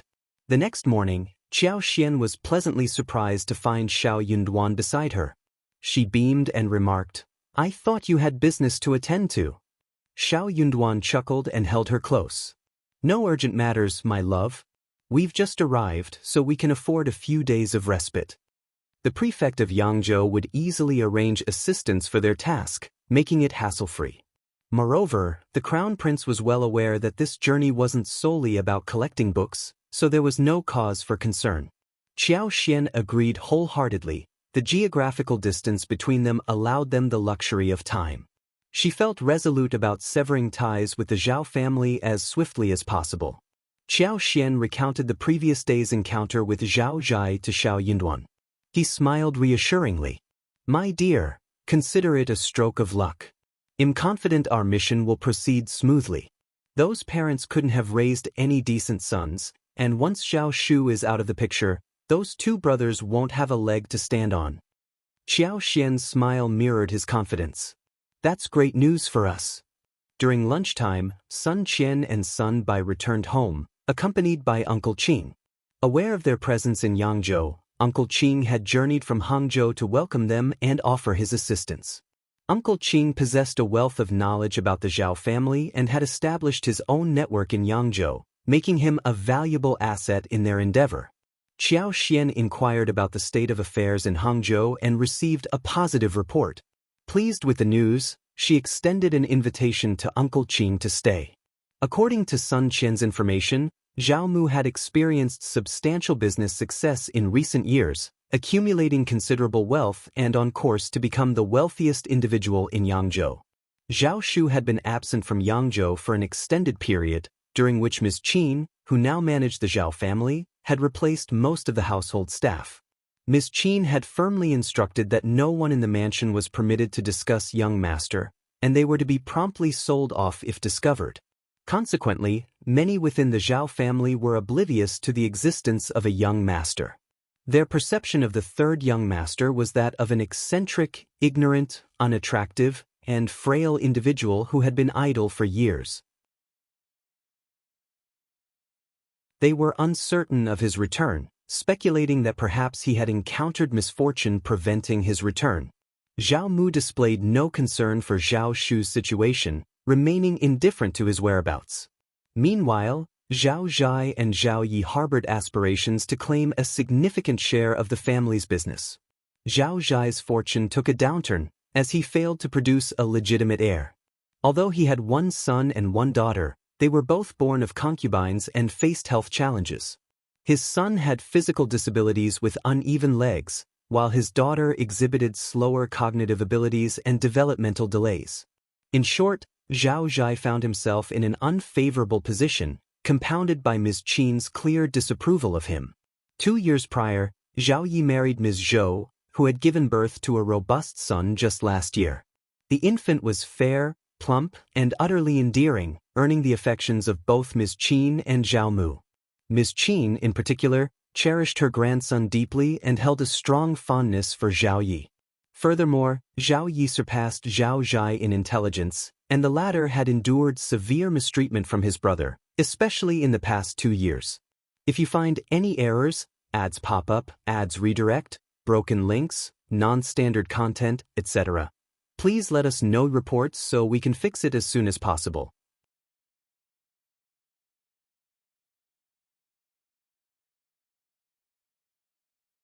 Chapter 1225, Show. Zhao Shu was absent from home as he was paying his respects to his deceased mother, with the possibility of returning at any moment. The two brothers were well aware that they needed to secure control over the family's core assets before Zhao Shu's return, in accordance with Ms. Qin's intentions. However, the competition for heirship was intense, as everyone harbored aspirations for the position. It appeared that Zhao Yi had the upper hand in this power struggle. In order to counter Zhao Shu, Ms. Qin was bound to support Zhao Yi, indicating her abandonment of Zhao Zhai's claim. It was hardly surprising that this situation had left Zhao Zhai brimming with anger and grievances.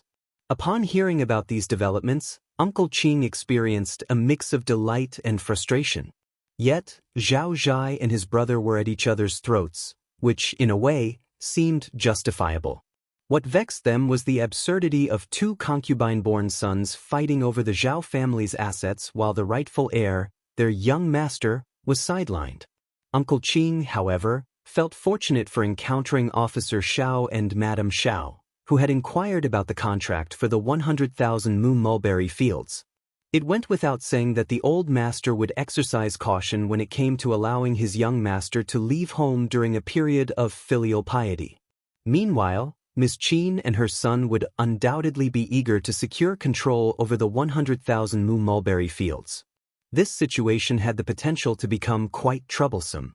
Their young master might be compelled to withdraw, given his disadvantaged position in the face of his father's authority. Few would believe him except for Zhao Mu. The fact that Madame Xiao had obtained the contract was indeed a cause for celebration. Uncle Qing couldn't wait to witness the unfolding drama. Officer, Madame Xiao, when do you plan to inform the Zhao family about the mulberry fields?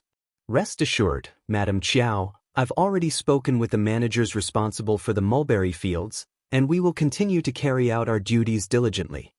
Xiao Xian beamed at Xiao Yunduan. Sweetheart, there's nothing to worry about. You can focus on your work, and I'll head to the mulberry field tomorrow, all right? Her anticipation was reaching its peak. Xiao Yunduan grinned and agreed. I'm afraid tomorrow might be a bit too soon. Perhaps the day after tomorrow would be better. You can have Sun Bai and Sun Qian accompany you, along with Uncle Qing, Li Qiu, and Li Xia. Sun Bai and Sun Qian, you and Uncle Qing can even hire a few more hands to join you. A man wealthy enough to acquire 100,000 mu of mulberry fields all at once was bound to put on quite a spectacle. She was determined not to be outdone. She aimed to make the Zhao family realize that crossing her would be a grave mistake. That, she believed, was the most effective way to deal with people of their ilk. Xiao Xian nodded appreciatively and quipped, Sweetheart, you're so considerate. Should I also pick up some new outfits for Li Xia and Li Qiu, something extravagant, perhaps? Oh, and a set of eye-catching jewelry too. Xiao Yunduan couldn't help but chuckle, agreeing, absolutely. Sun Qian and Uncle Qing proved highly efficient. They recruited over 10 young individuals clad in matching bamboo green attire, exuding an imposing and fierce presence. Lixia and Liqiu procured 2 sets of exquisite silk dresses for Qiao Xian. One was a rose-red ensemble adorned with intricate butterfly motifs, while the other featured violet hues embellished with broken branches and chrysanthemums. Both sets of clothing were intricately embroidered with gold and silver threads, featuring skillfully placed pearls that glistened brilliantly in the sunlight. Paired with a pleated skirt made from silver silk and snow satin, valued at hundreds of taels of silver, the overall effect was exceptionally opulent. If you find any errors, ads pop up, ads redirect, broken links, non-standard content, etc., please let us know reports so we can fix it as soon as possible.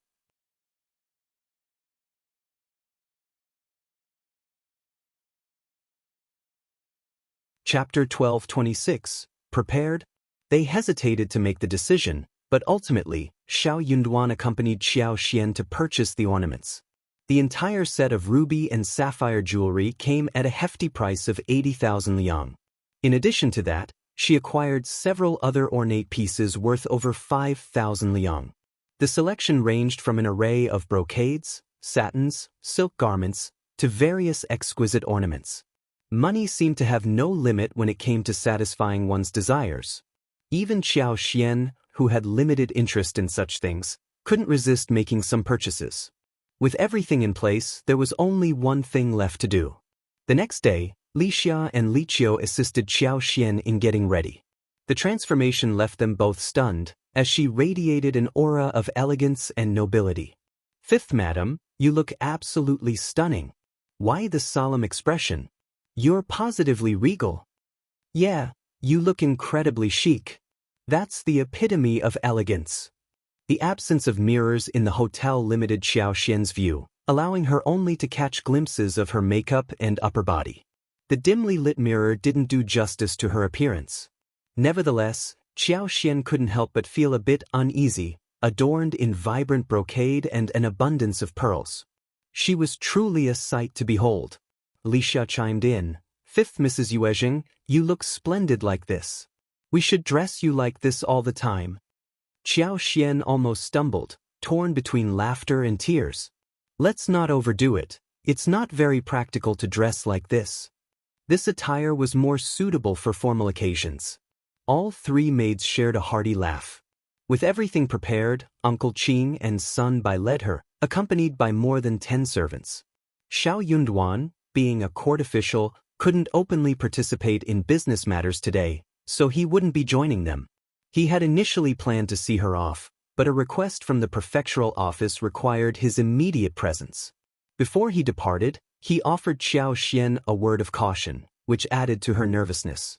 However, upon observing the presence of Uncle Qing and Sun Bai, Xiao Xian felt assured of her safety. 4 opulent carriages set out toward the expansive 100,000 mu mulberry fields situated outside the city. This vast expanse of mulberry fields was no small domain.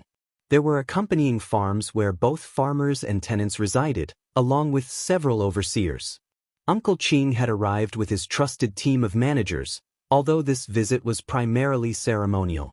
Xiao Xian and her entourage made their entrance into the farm with an air of pride, attracting the curiosity of onlookers. "What's happening here? Who are these people? It's rather unusual, isn't it? Could young master be back?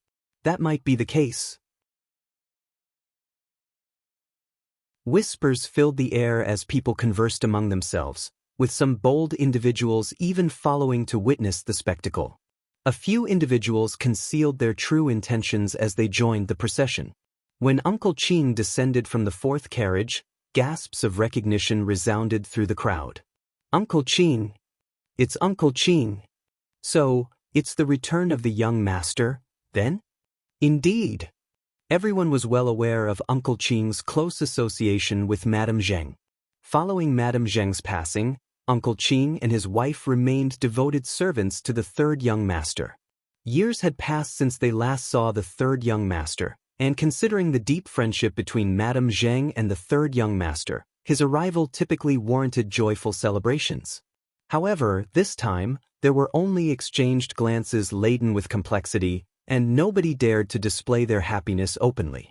If you find any errors, ads pop up, ads redirect, broken links, non-standard content, etc., please let us know reports so we can fix it as soon as possible.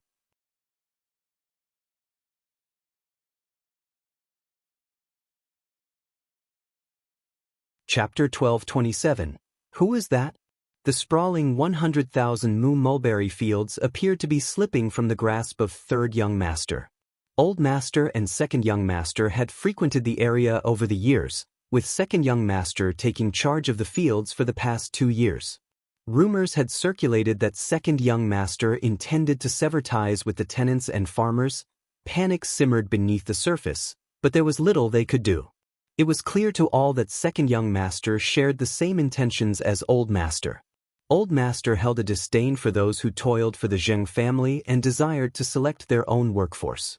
All eyes were fixated on the first approaching wagon, presuming it carried young master Zhao Shu. However, the wagon unveiled an unexpected sight. 2 exquisite maids emerged, followed by a handsomely dressed and charming young lady. And then, there was no one else. A collective shock rippled through the onlookers. Who could she be? I have no clue. Young master's wife? Impossible. I've never heard of him being married. Uncle Qing was so startled that he stumbled, shooting a stern look at the assembly before proclaiming, "Ladies and gentlemen, allow me to introduce Madame Xiao. Please refrain from idle chatter. Assemble your families, neighbors, and managers at the Abbey immediately. I have crucial news to share. This concerns everyone, so don't delay any further." The announcement sent a wave of excitement through the crowd, prompting conversations to erupt. If it weren't for Sun Qian, Sun Bai, and several others known for their imposing stature and serious demeanor, they might have encircled Uncle Qing in their eagerness. After uttering those words, Uncle Qing paid no heed to anyone else and proceeded to follow Qiao Xian and her maid into the abbey. In a calculated move, the abbey's overseers, who had been discreetly contacted by Uncle Qing, feigned surprise and hurried to join the gathering. One by one, a multitude of individuals assembled in the courtyard, with more streaming in from outside. Among the tenants, a shrewd few had already surmised the situation upon witnessing Uncle Qing's discontented escort of the young lady. Though it seemed implausible, there was no other explanation. If that was indeed the case, then this development had direct relevance to them, compelling their swift attendance. In due course, the entire assembly had convened. Only then did Uncle Qing emerge from the room, taking his place beneath the eaves of the lofty steps. "Quiet all of you!" The murmurs subsided, and anxious gazes fixated on Uncle Qing. Over a dozen supervisors and managers stood behind him, their expressions inscrutable. "Ladies and gentlemen," Uncle Qing declared loudly, "the mulberry orchard has been acquired by Madame Xiao, and it now belongs to her. It is no longer associated with the Zheng family. Please remain composed." Uncle Qing gestured with his hands, compelling everyone to settle down. "Listen to me. We have negotiated with Madame Xiao. The farmers and tenants will remain unaffected, and the management team will continue as is. Dedicate your efforts to Madame Xiao, and rest assured, as long as there are no ulterior motives, you need not worry. I can personally vouch for it. Can you place your trust in me?" At this moment, a faint sense of reassurance washed over the crowd.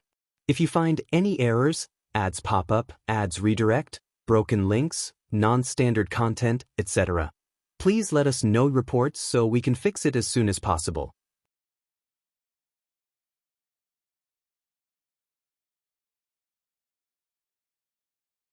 Chapter 1228, New Owner. We have faith in you, Uncle Qing. Your trust means the world to us. Yes, I share that belief. We're committed to putting in our best efforts. Please, I implore you not to cast me aside. Without this place, you'll have nowhere to go. I hope Madame Xiao possesses the same compassion as Madame Zheng. But will Uncle Qing still have control over the mulberry garden? Can his assurances be trusted? Agreed. Yes, I share those concerns. Their conversations continued, with growing unease among them. Placing their trust in a young madam they had never met before was a daunting prospect. Some discreetly slipped away from the gathering, quickly departing. Uncle Qing raised his voice after saying what he needed to. "Everyone, please be quiet. Madame Xiao has something important to convey. Please be quiet." She was their new proprietor. Almost instantly, a hush fell over the entire courtyard. Qiao Xian emerged from the room with assistance from Li Xia and Li Qiu. Sun Qian and Sun Bai followed closely behind. The remaining 10 or so attendants stood in formation on both sides of the corridor.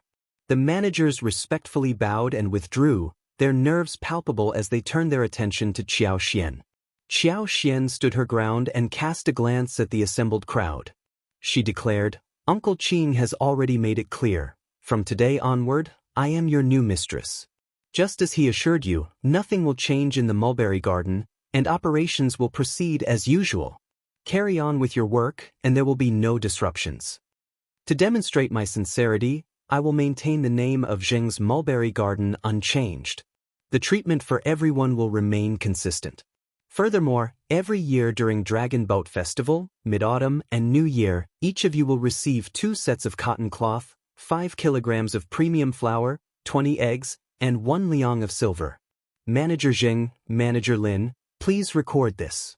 This will be our annual tradition moving forward. When you receive these items, you will need to sign with your fingerprint in the ledger well maintained for this purpose. These provisions are for everyone, and anyone attempting to amass wealth at the expense of others will be promptly dismissed." Manager Zheng and Manager Lin, being the top 2 leaders of the mulberry garden, smiled and nodded in agreement. They had already conferred with Uncle Qing in secret, so their sentiments differed from the rest. However, they had not anticipated Madame Xiao's generous offer. But the impact was remarkably positive. The farmers and tenants, who had been harboring anxiety, erupted in joyful cheers as though they were celebrating a festival. Madame Xiao harbored no concerns. "Madame Xiao, is this for real? Goodness gracious, we're not just farmers, we're shareholders too." "Madame Xiao, we're shareholders too. And what about the children and elderly? Do they receive the same?" "Yes, can the children also benefit?" Qiao Xian beamed. "Please calm down, everyone is included. The elderly, children, and tenants, all will receive the same. Rest assured, this will commence this very year and continue annually." "That's fantastic." "Yes, that's absolutely wonderful. Madame Xiao is such a nice person." Everyone cheered. If you find any errors, ads pop up, ads redirect, broken links, non-standard content, etc., please let us know reports so we can fix it as soon as possible.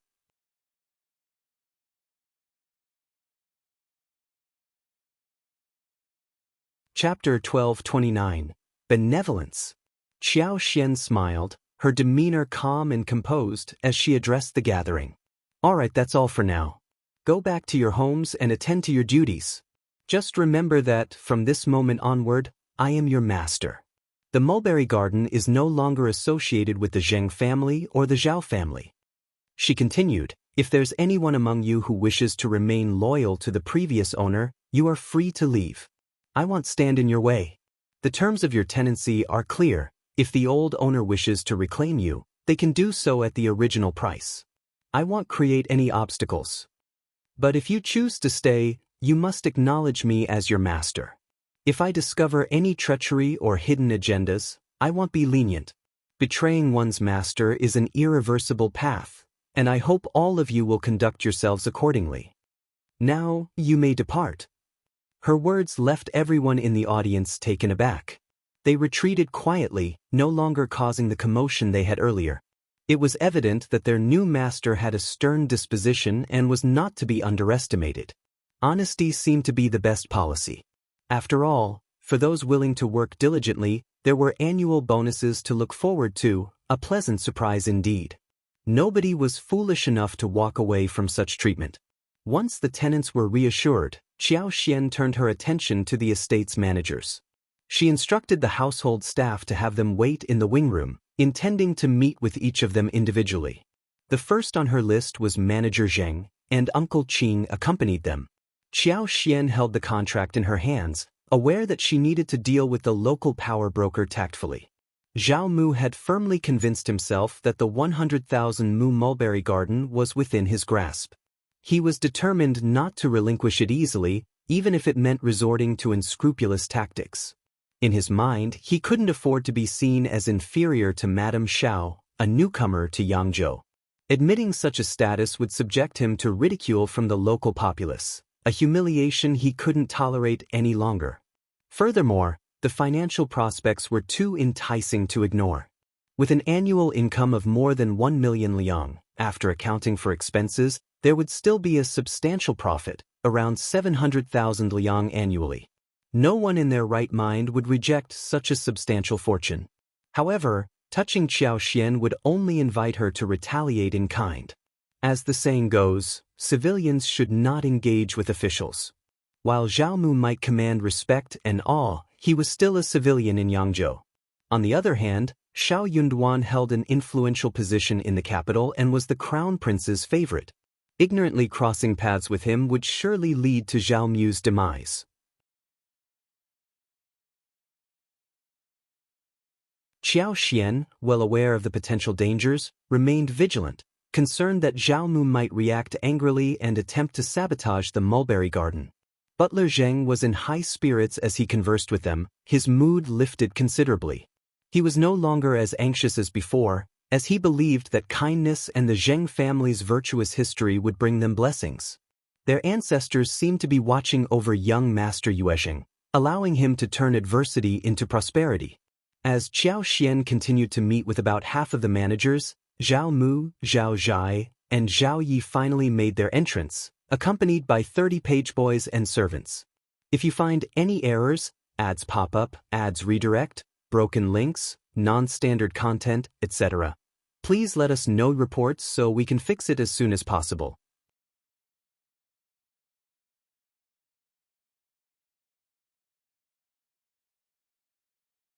Chapter 12:30. Driven away? A group of individuals hurriedly entered the scene. They proceeded directly to the main room. Zhao Zhai fixed a stern gaze on Sun Qian and Sun Bai, who stood in the corridor, and exclaimed loudly, "Who are you? What brings you to our mulberry garden? Leave immediately." Xiao Xian, startled by the loud and aggressive voice, glanced at the manager who was giving her a report. His anxiety was palpable. They were all aware that the old master, eldest young master, and second young master had likely engaged in some dubious activities within the mulberry garden, and news of their presence would surely reach others. A confrontation was inevitable. Xiao Xian pondered whether Madame Xiao would be able to handle the situation. Xiao Xian sneered and shook her head dismissively. She paid no heed to the commotion outside. Indifference was mirrored by Li Xia and Li Qiu. Zhao Yi, with a sardonic smile, raised his voice. "This is the Zhao family's mulberry garden. Kindly depart now, or we'll have to involve the authorities." It was clear to anyone with common sense that the Zhao family held considerable wealth in Yangzhou and maintained close ties with local officials, possibly even enjoying special privileges with the magistrate. While Zhao Ye's words appeared polite on the surface, they carried a far more potent and intimidating message than Zhao Zhai's loud outburst. Xiao Xian couldn't help but think that perhaps this was why her irritable brother struggled to secure a prominent position within the family, resorting instead to dubious companions for solace and complaints. Xiao Xian delicately lifted the teacup and savored a sip of her tea, her smile betraying her keen interest in the unfolding events. "How dare you? It seems you prefer the hard way." Zhao Zhai's voice seethed with anger as he made a move to storm into the room with his entourage. But he was abruptly halted in his tracks. Sun Qian and Sun Bai assigned 2 men to guard the doorway while leading the others forward, effectively blocking their path. Sun Qian spoke assertively, "Who let this unruly guest in? Show yourself out." Zhao Zhai's eyes widened in disbelief, stunned by the rudeness of the words. His fury reached a boiling point, and he impulsively slapped Sun Bai across the face. "You wretched scoundrel!"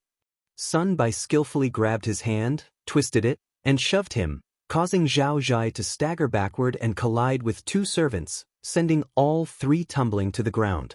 The sound of knuckles cracking filled the air as Sun Bai eyed them coldly and spoke with unwavering composure.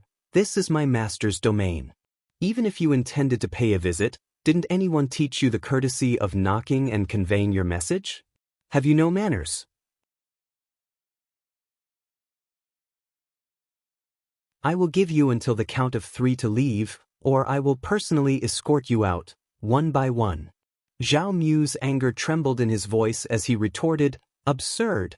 This mulberry garden belongs to our family. When did it become your master's?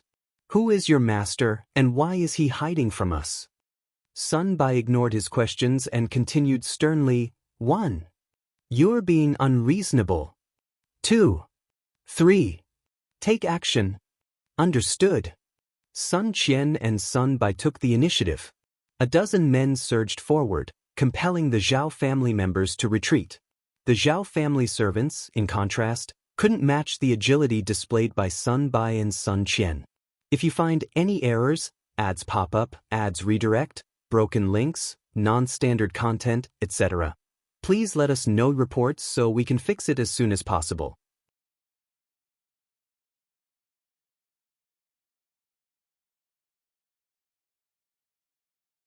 Chapter 12:31 Sold. Sun Qian and Sun Bai alone proved formidable adversaries for the 30 servants of the Zhao family. As though swept away by an autumn breeze, the Zhao family, along with their masters and servants, were unceremoniously expelled from the premises, left writhing in discomfort outside the yard. Zhao Mu and his sons weren't spared from this humiliating ordeal. They too found themselves tumbling to the ground. How dare they? This must be reported to the authorities. I'll ensure they face the consequences, exclaimed Zhao Mu, his flushed face reflecting his fury. Such humiliation had never before befallen him, and the presence of numerous tenants and farmers only exacerbated his disgrace. Zhao Zhai and Zhao Yi, equally incensed, extended their assistance to their father, all the while casting angry glares towards the yard. At this critical juncture, Uncle Qing hastily emerged from the yard, followed closely by Sun Bai. Uncle Qing respectfully addressed Zhao Mu and his sons. "Old master, what brings you here?" "I hurried over as soon as I heard the news, but I arrived too late." Zhao Mu and his sons fixed their steely gazes on Uncle Qing. "Jing Qing, what is happening here? How did the mulberry garden change ownership? Where is Zhao Shu? Where is that disobedient son of mine?" Uncle Qing's tone remained composed as he replied, "Our young master has sold the mulberry garden to old Master Xiao and Madame Xiao. It now belongs to the Xiao family, with no ties to the Zheng family. I'm here with Madame Xiao for the official handover." "What did you just say?" "What? This cannot stand." Zhao Mu and his son were both left flabbergasted. "That ungrateful child. Ungrateful child." Zhao Mu bellowed in anger. "He sold off this substantial mulberry garden without consulting me? He has no authority in this matter. Where is he? Fetch him immediately."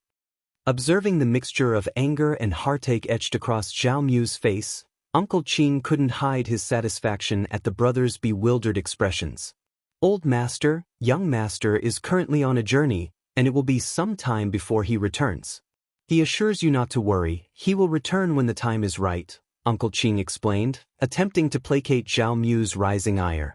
Zhao Mu was so infuriated that he felt his consciousness waver. He cared little for his wayward son. His primary concern was the mulberry garden. A sprawling expanse of 100,000 mu was worth millions of liang. How dare he make such a monumental decision without consultation? How dare he? Perhaps he's too ashamed to face his family. Inform him that if he doesn't return immediately, he's not welcome back. I disown a son like him. Tell him to come home this instant. Uncle Qing fell into an uneasy silence.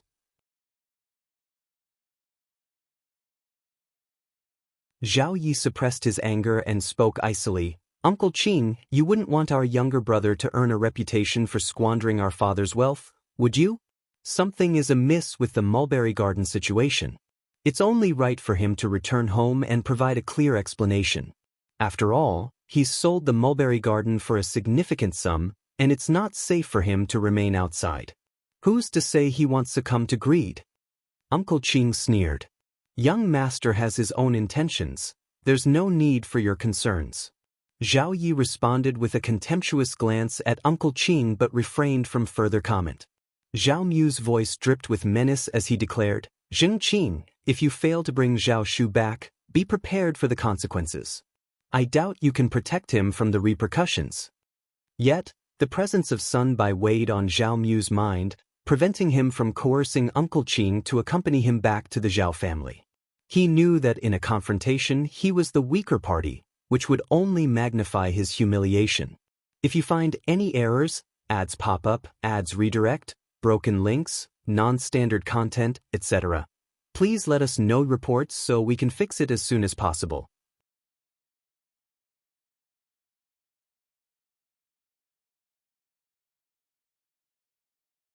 Chapter 12:32, Furious? They had not anticipated this turn of events, catching them off guard and resulting in significant losses. Knowing when to hold M and when to fold M was crucial, and there was still a long journey ahead. Zhao Mu sneered and departed with the Zhao family, leaving in their wake a cloud of uncertainty. Uncle Qing spat in their direction, a sinister grin on his face. He muttered, "Just wait and see." Inside the room, the household staff had gathered. Butler Zheng voiced his concerns. Madam Xiao, old Master Zhao isn't likely to let this slide. The other managers nodded in agreement. Indeed, the Zhao family has deep roots in Yangzhou, and old Master Zhao wields significant influence. Old Master Zhao and the magistrate have always been close. We must be vigilant against any underhanded moves or schemes from the Zhao family. Especially second young Master Zhao, Xiao Xian's admiration for Madame Zheng grew even stronger. The unwavering loyalty of these individuals to the Zheng family, even after her passing, was truly remarkable. Don't fret, Zhao Mu won't be able to stage a comeback, regardless of his ties with the magistrate. Despite her knowledge of the man's background and connections, Xiao Xian confidently stated this. Her assurance put everyone at ease. That's reassuring. If Madame Xiao says so, we have faith in her judgment. Yes. Xiao Xian smiled. However, I don't trust Zhao Mu and his son's ethics. I fear they may resort to underhanded tactics. Everyone, please be diligent and arrange for tenants to work in shifts. Keep a watchful eye everywhere, day and night. Be cautious of unfamiliar faces, and forbid strangers from entering the mulberry garden and the farm. Regardless, you must remain vigilant at all times and never let your guard down. In the event of such a situation, I will generously reward you. Her words stirred motivation among the group, and they all nodded in agreement. Even without the promise of a reward, they understood the importance of their vigilance. Any harm to the mulberry garden would jeopardize their livelihoods. Xiao Xian delegated the detailed responsibilities to Uncle Qing and Manager Zheng, entrusting them with the task. Without delay, she began spreading the news about the change in ownership of Ms. Zheng's mulberry garden. She emphasized that the silk might not be sold to Zhao Mu this year. Xiao Xian believed that once this information circulated in Yangzhou, Zhao Mu and his son would take action. Time was of the essence, and Xiao Xian couldn't afford to waste any more of it dealing with them. To maintain appearances, she rented a house and took the group to the mulberry garden. However, she secretly slipped out the back door with her men, leaving only 2 servants to stand guard.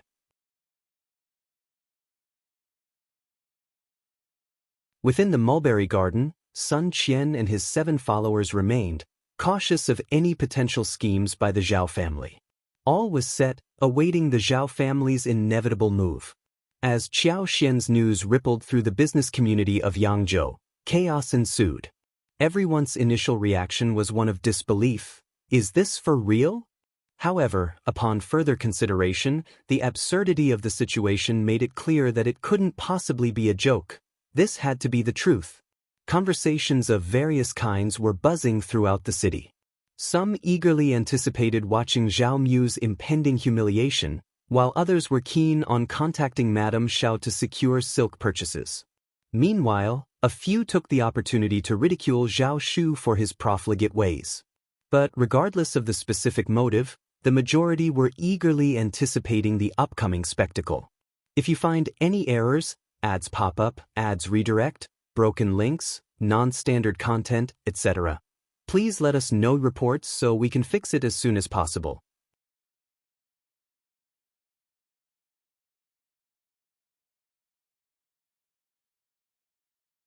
Chapter 12:33, Pain? That event marked the pinnacle of the Yangzhou business world, possibly claiming the top spot in the annual rankings. A vast expanse of 100,000 mu of mulberry fields translated into a fortune worth millions of liang. A staggering display of generosity. Wealth beyond measure. The sheer opulence of it all. Zhao Mu seethed with anger, as did Zhao Zhai, Zhao Yi, and even Miss Qin herself. Their fury stemmed from the fact that these extensive mulberry fields were the property of the Zhao family, and the idea of selling them to anyone else felt wholly unjust. It was an affront they could no longer endure. In this moment, Miss Qin's thoughts finally turned to silk. Ever since Madame Zheng's marriage to Zhao Mu, not a single tael of silver had been spent on purchasing silk. But starting this year, the era of free silk was coming to an end. It would now be bought with hard-earned money, a colossal expense. What competitive edge did Zhao Mu possess, then? In a mere 2 years, his title as the wealthiest individual in Yangzhou seemed destined to slip away. Unthinkable. Upon hearing her youngest son's words, Miss Qin's reaction was nothing short of a shriek, as if she had been cut to the core. Impossible. How could he dare? A sprawling 100,000 mu of mulberry gardens. Worth over 1 million liang. Miss Qin could hardly catch her breath, so much wealth slipping away. Zhao Shu had no right, selling them all and absconding with the money. The mulberry gardens belonged to the Zhao family, not him. Why would he even think of selling them? You two brothers have nurtured them all these years while he did nothing. What did the old master say? We can't let this go easily. He has no authority over the mulberry gardens. Zhao Ye's voice carried a dark undertone as he muttered, Uncle Qing is here as well. He's got the contract, and Dad is powerless to intervene. We're just waiting for third brother to return home and hear his perspective on this. Miss Qin inquired, Uncle Qing is here too? Why didn't you bring him back home? Your father is utterly bewildered. Zhao Yi hesitated, then faltered in his response. He felt a deep sense of shame, making it difficult to voice his reasons. It wasn't that he didn't want to retrieve Uncle Qing or confront him. He simply couldn't resort to force, and the situation had caught them off guard. Their lack of preparedness was deeply frustrating. Miss Qin's countenance darkened, and she suddenly sneered, In my view, it might be better if that person never returns.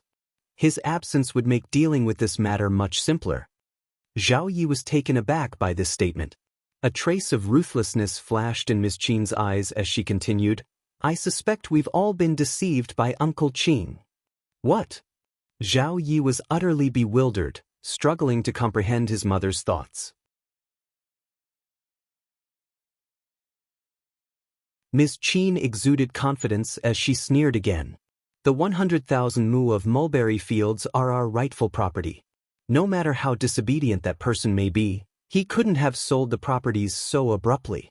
I believe Uncle Qing must have conspired with outsiders to steal the mulberry garden deed from old Master Xiao and Madame Xiao. Otherwise, when Uncle Qing appeared, that person would have vanished. Uncle Qing has always been close to that person. He must have committed some grave misdeeds and returned here secretly, fearing retribution from that bastard.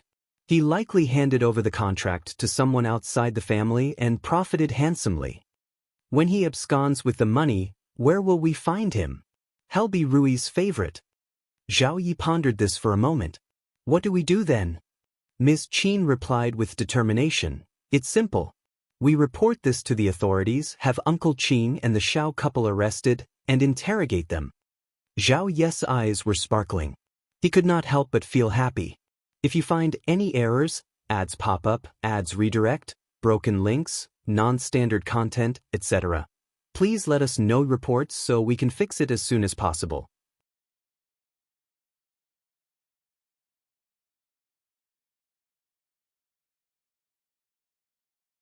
Chapter 12:34. Trick? Fantastic. That was the way it had to be. The magistrate had a strong alliance with them.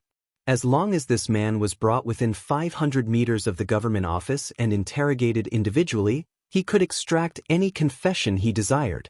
Since Uncle Qing had stolen the contract, it was time to restore it to its rightful owner.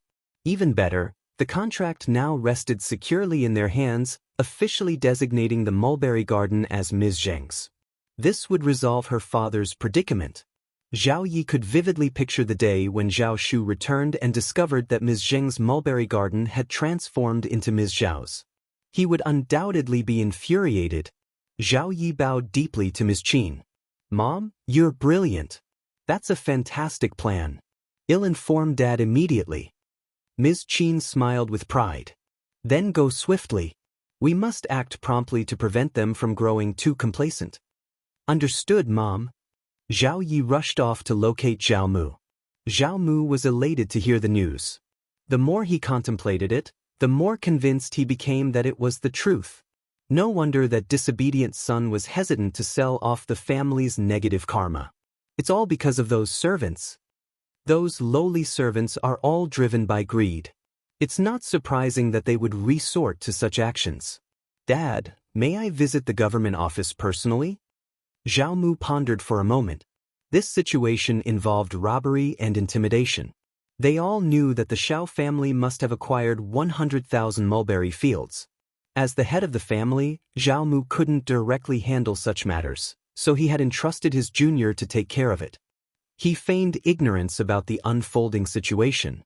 In case an actual crisis arose, she possessed the ability to turn the situation to her advantage. He nodded and instructed, "Take 3,000 liang with you. Rest assured it will be well worth it." A few thousand liang could secure 100,000 mu of mulberry fields, resulting in profits exceeding 10,000. Excited, Zhao Yi eagerly set off. His first stop was to find a strategist named Yang. Strategist Yang had always maintained a favorable relationship with the Zhao family, often leveraging the family's resources to his advantage. However, when Zhao Yi disclosed the current predicament, strategist Yang's heart skipped a beat. Magistrates in Jiangnan were not known for their naivety, and their strategists were no exception. They possessed their own discerning judgments regarding what was feasible and what wasn't. Strategist Yang couldn't help but mutter curses at the Zhao family for their audacity and greed. Most critically, their plan lacked foresight. Who concocted such an ill-conceived scheme? 100,000 mulberry fields. It was an exorbitant acquisition that no ordinary family could manage. The Zhao family was undoubtedly behind this endeavor. While the Zhao family may have taken advantage of the landlord, they couldn't simply turn a blind eye to the situation. Arbitrary arrests could lead to disastrous consequences. What if they apprehended the wrong individuals? It would jeopardize Old Master's career. But 1,000 liang was a huge amount, and Zhao Yi even hinted that he would give strategist Yang a huge amount of money, which made strategist Yang feel quite motivated. He did not agree directly. Instead, he replied vaguely, "It depends on you, officer. You can make the decision." Zhao Yi was asked to leave temporarily. If you find any errors, ads pop up, ads redirect, broken links, non-standard content, etc., please let us know reports so we can fix it as soon as possible.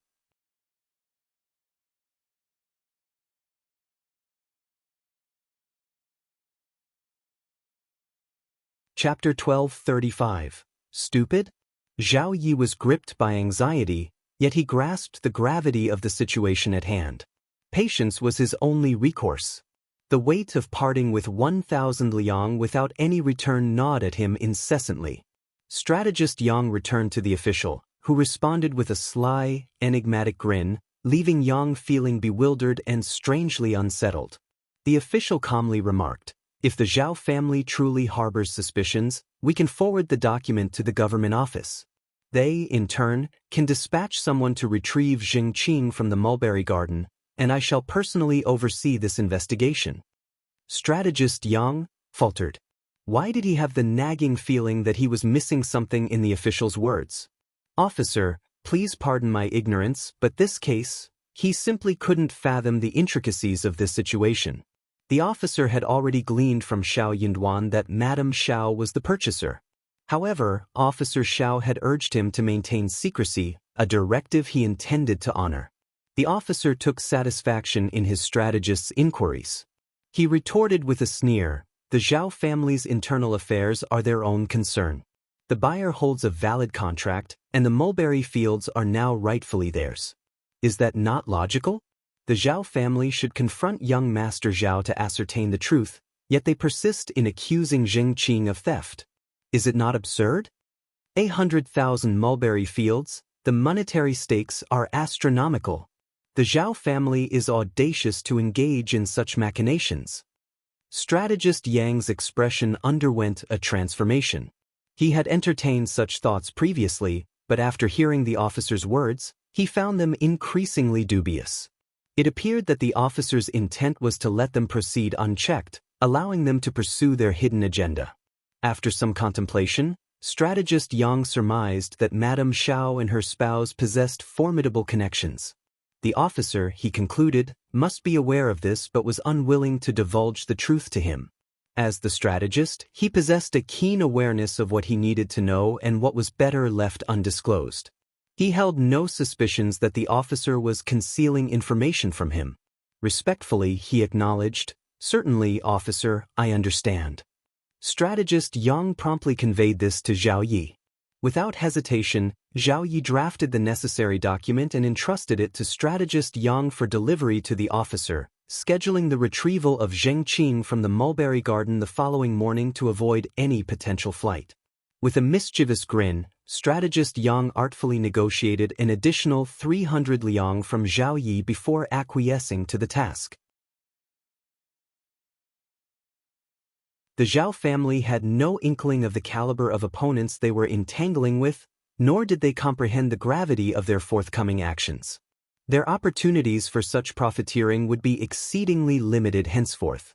Moreover, second young Master Zhao's miserly demeanor was evident in the mere 1,000 liang he had offered, despite orchestrating a scheme that could yield millions in return. His stinginess justified the unscrupulous tactics employed in pursuit of maximum gains. Strategist Yang delivered the document to the officer, who received it with a smile and issued instructions for Zheng Qing's retrieval from the mulberry garden the next day.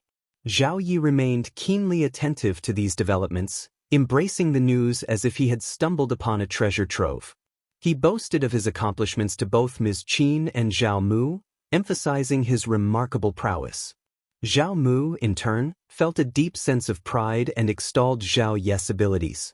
If you find any errors, ads pop up, ads redirect, broken links, non-standard content, etc., please let us know reports so we can fix it as soon as possible.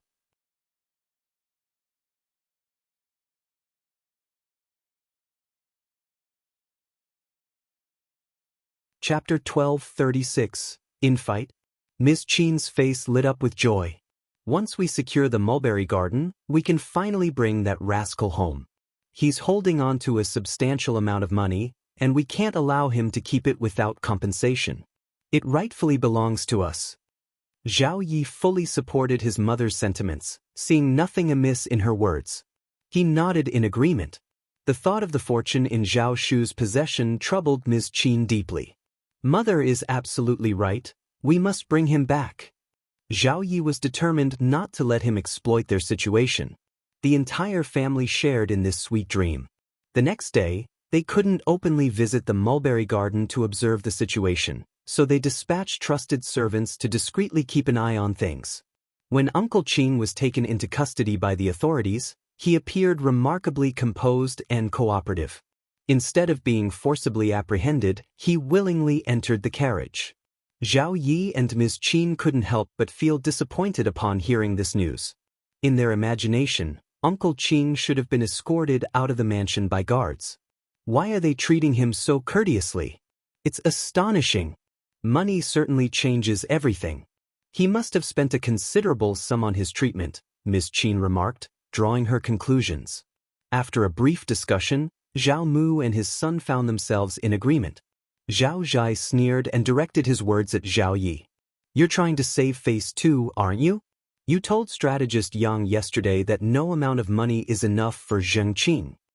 Zhao Yi smiled confidently. Our victory hinges on delivering them to the authorities. The rest doesn't matter. We can demonstrate our generosity once they're in government custody. Zhao Zhai couldn't hide his frustration, feeling his irritation surge. This rascal was always so composed and self-assured, and he had a justification for everything he did. It was infuriating. Each time he attempted to undermine him, it seemed like he was the one getting torn apart. When he was feeling so annoyed, his parents nodded in agreement. Yi is right. That is true. Zhao Yi said, actually, I don't know anything. It is my parents who tell me about this. They taught me well. He was so modest. Zhao Zhai took a deep breath and sneered. But only Zhengqin was taken away from the governmental office, not the Xiao family. Madame Xiao and even the servants from the Xiao family were not taken away. Are you sure that you and strategist Yang have explained everything clearly? Miss Qin could not stand that anymore. She frowned. What do you mean, Zhai? Your brother has been working so hard to get the deal done, and you think he is not satisfied? You are picking on him on purpose, aren't you? Zhao Yi added. Mom, that is not what I meant. Don't misunderstand me. Zhao Zhai could not stand that anymore. He got up and glared at Ms. Qin. Yes, he is good at everything and I am not good at anything. What is he trying to do? I can do these things too, did you let me do them?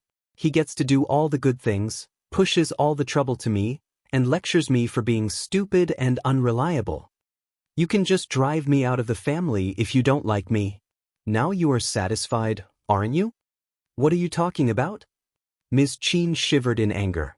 Zhao Yi added. Brother, stop it, Mom will be so sad if you do that. Apologize to Mom. Shut up, you two-faced double-dealing. Zhao Zhai could not stand that anymore. He pointed at Zhao Yi and cursed. If you find any errors, ads pop up, ads redirect, broken links, non-standard content, etc., please let us know reports so we can fix it as soon as possible.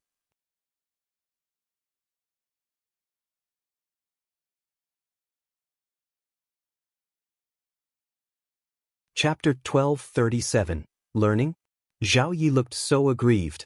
He wanted to say something but stopped. He became even more aggrieved, which made people feel even more distressed. Zhao Zhai got even more annoyed seeing him like this. He sneered. What are you looking like this for?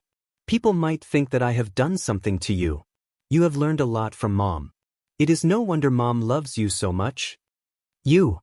Zhao Yi felt so embarrassed. He could not stand that anymore. Miss Qin got stabbed and snapped. Just shut up. You are just talking nonsense. Zhao Zhai flushed too. He knew that he had said something wrong, and he felt guilty. But he was not going to apologize.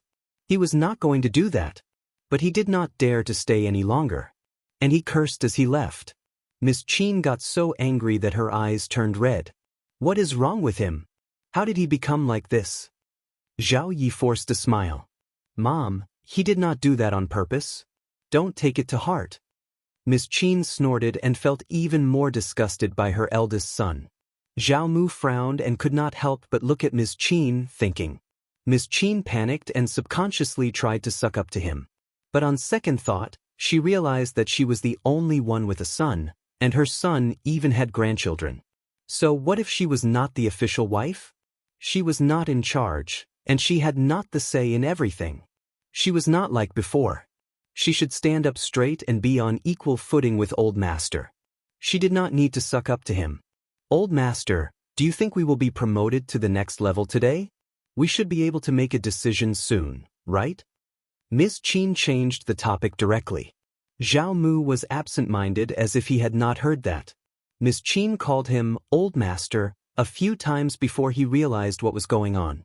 Hearing Miss Qin's words, Zhao Mu waved his hands in irritation. The governmental office has their own conclusion, and the officer knows what to do. We will just wait and see. For some reason, Zhao Mu felt a bit uncertain. He had a hunch that he had made the wrong move. Would this plan really work? They seemed to have a sure bet, a shoe-in. But one thing was missing, the other party's background. Their rival could afford to buy 100,000 mu of mulberry fields, and they did not care about his identity as the richest man in Yangzhou. They must have something up their sleeves if they dared to attack the Zhao family like this. But he was so furious the day before. He had never been humiliated like this before, and he could not stand that anymore. His son Zhao Yi was too fast, and before he could calm himself down, he had already gone to strategist Yang at the governmental office and confirmed the whole thing. So he had no choice but stopped saying anything more. Otherwise, he would be so humiliated when he made the complaint at the governmental office. Also, Madame Xiao was so annoying. She came to the Zhao family as soon as she arrived at Yangzhou, and she did not even care about the Zhao family's reputation. He needed to have a long-term reputation here in Yangzhou, alright? She was going to cause him so much trouble.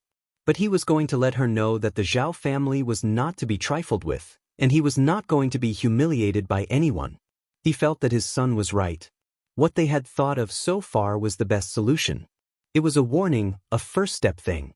If you find any errors, ads pop up, ads redirect, broken links, non-standard content, etc., please let us know reports so we can fix it as soon as possible.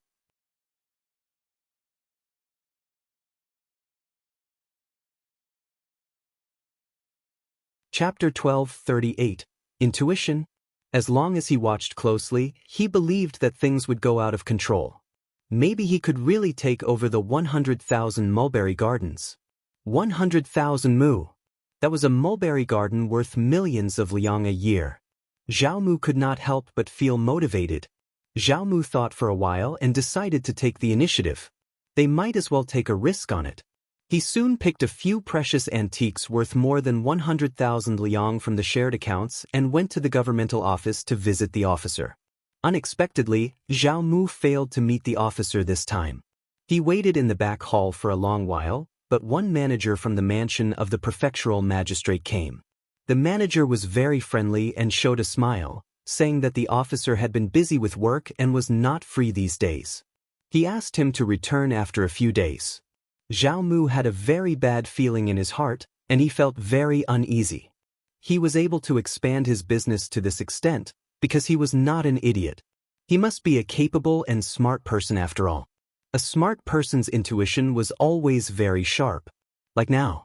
Zhao Mu smiled and said that officer's work was more important, and he would be here in a couple of days. Then he pretended to ask about the case of the Zhao family's traitorous slave, Zheng Qing. When would the trial start? He wondered if he could get someone to pass on the message to him. It would be so annoying if he was not punished badly. The manager did not say anything more. He just smiled, indicating that he had no idea what was going on. Zhao Mu's heart sank. He had a bad feeling about this. But he could not ask any more. They had no choice but to leave. He needed to have a good discussion with his two sons. If the plan failed, someone needed to take the blame. And they needed to be prepared for this. Zhao Mu did not hesitate. He decided to push his eldest son, Zhao Zhai, to take the responsibilities. He was going to talk about this with his second son, and then he was going to tell his eldest son about this.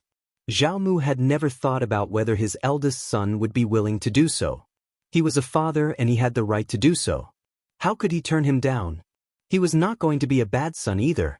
Unexpectedly, when Zhao Mu hurried back to the mansion and returned to the study, he ordered someone to fetch Zhao Yi. The page boy returned and reported, "Old master, second young master is not at the mansion." Zhao Mu frowned and looked displeased. He is not at the mansion? He has no priorities. Where else can he go? Get someone to find him. Yes, old master. The page boy got startled. He had no idea why old master would be so angry about such a small thing. Soon the page boy returned.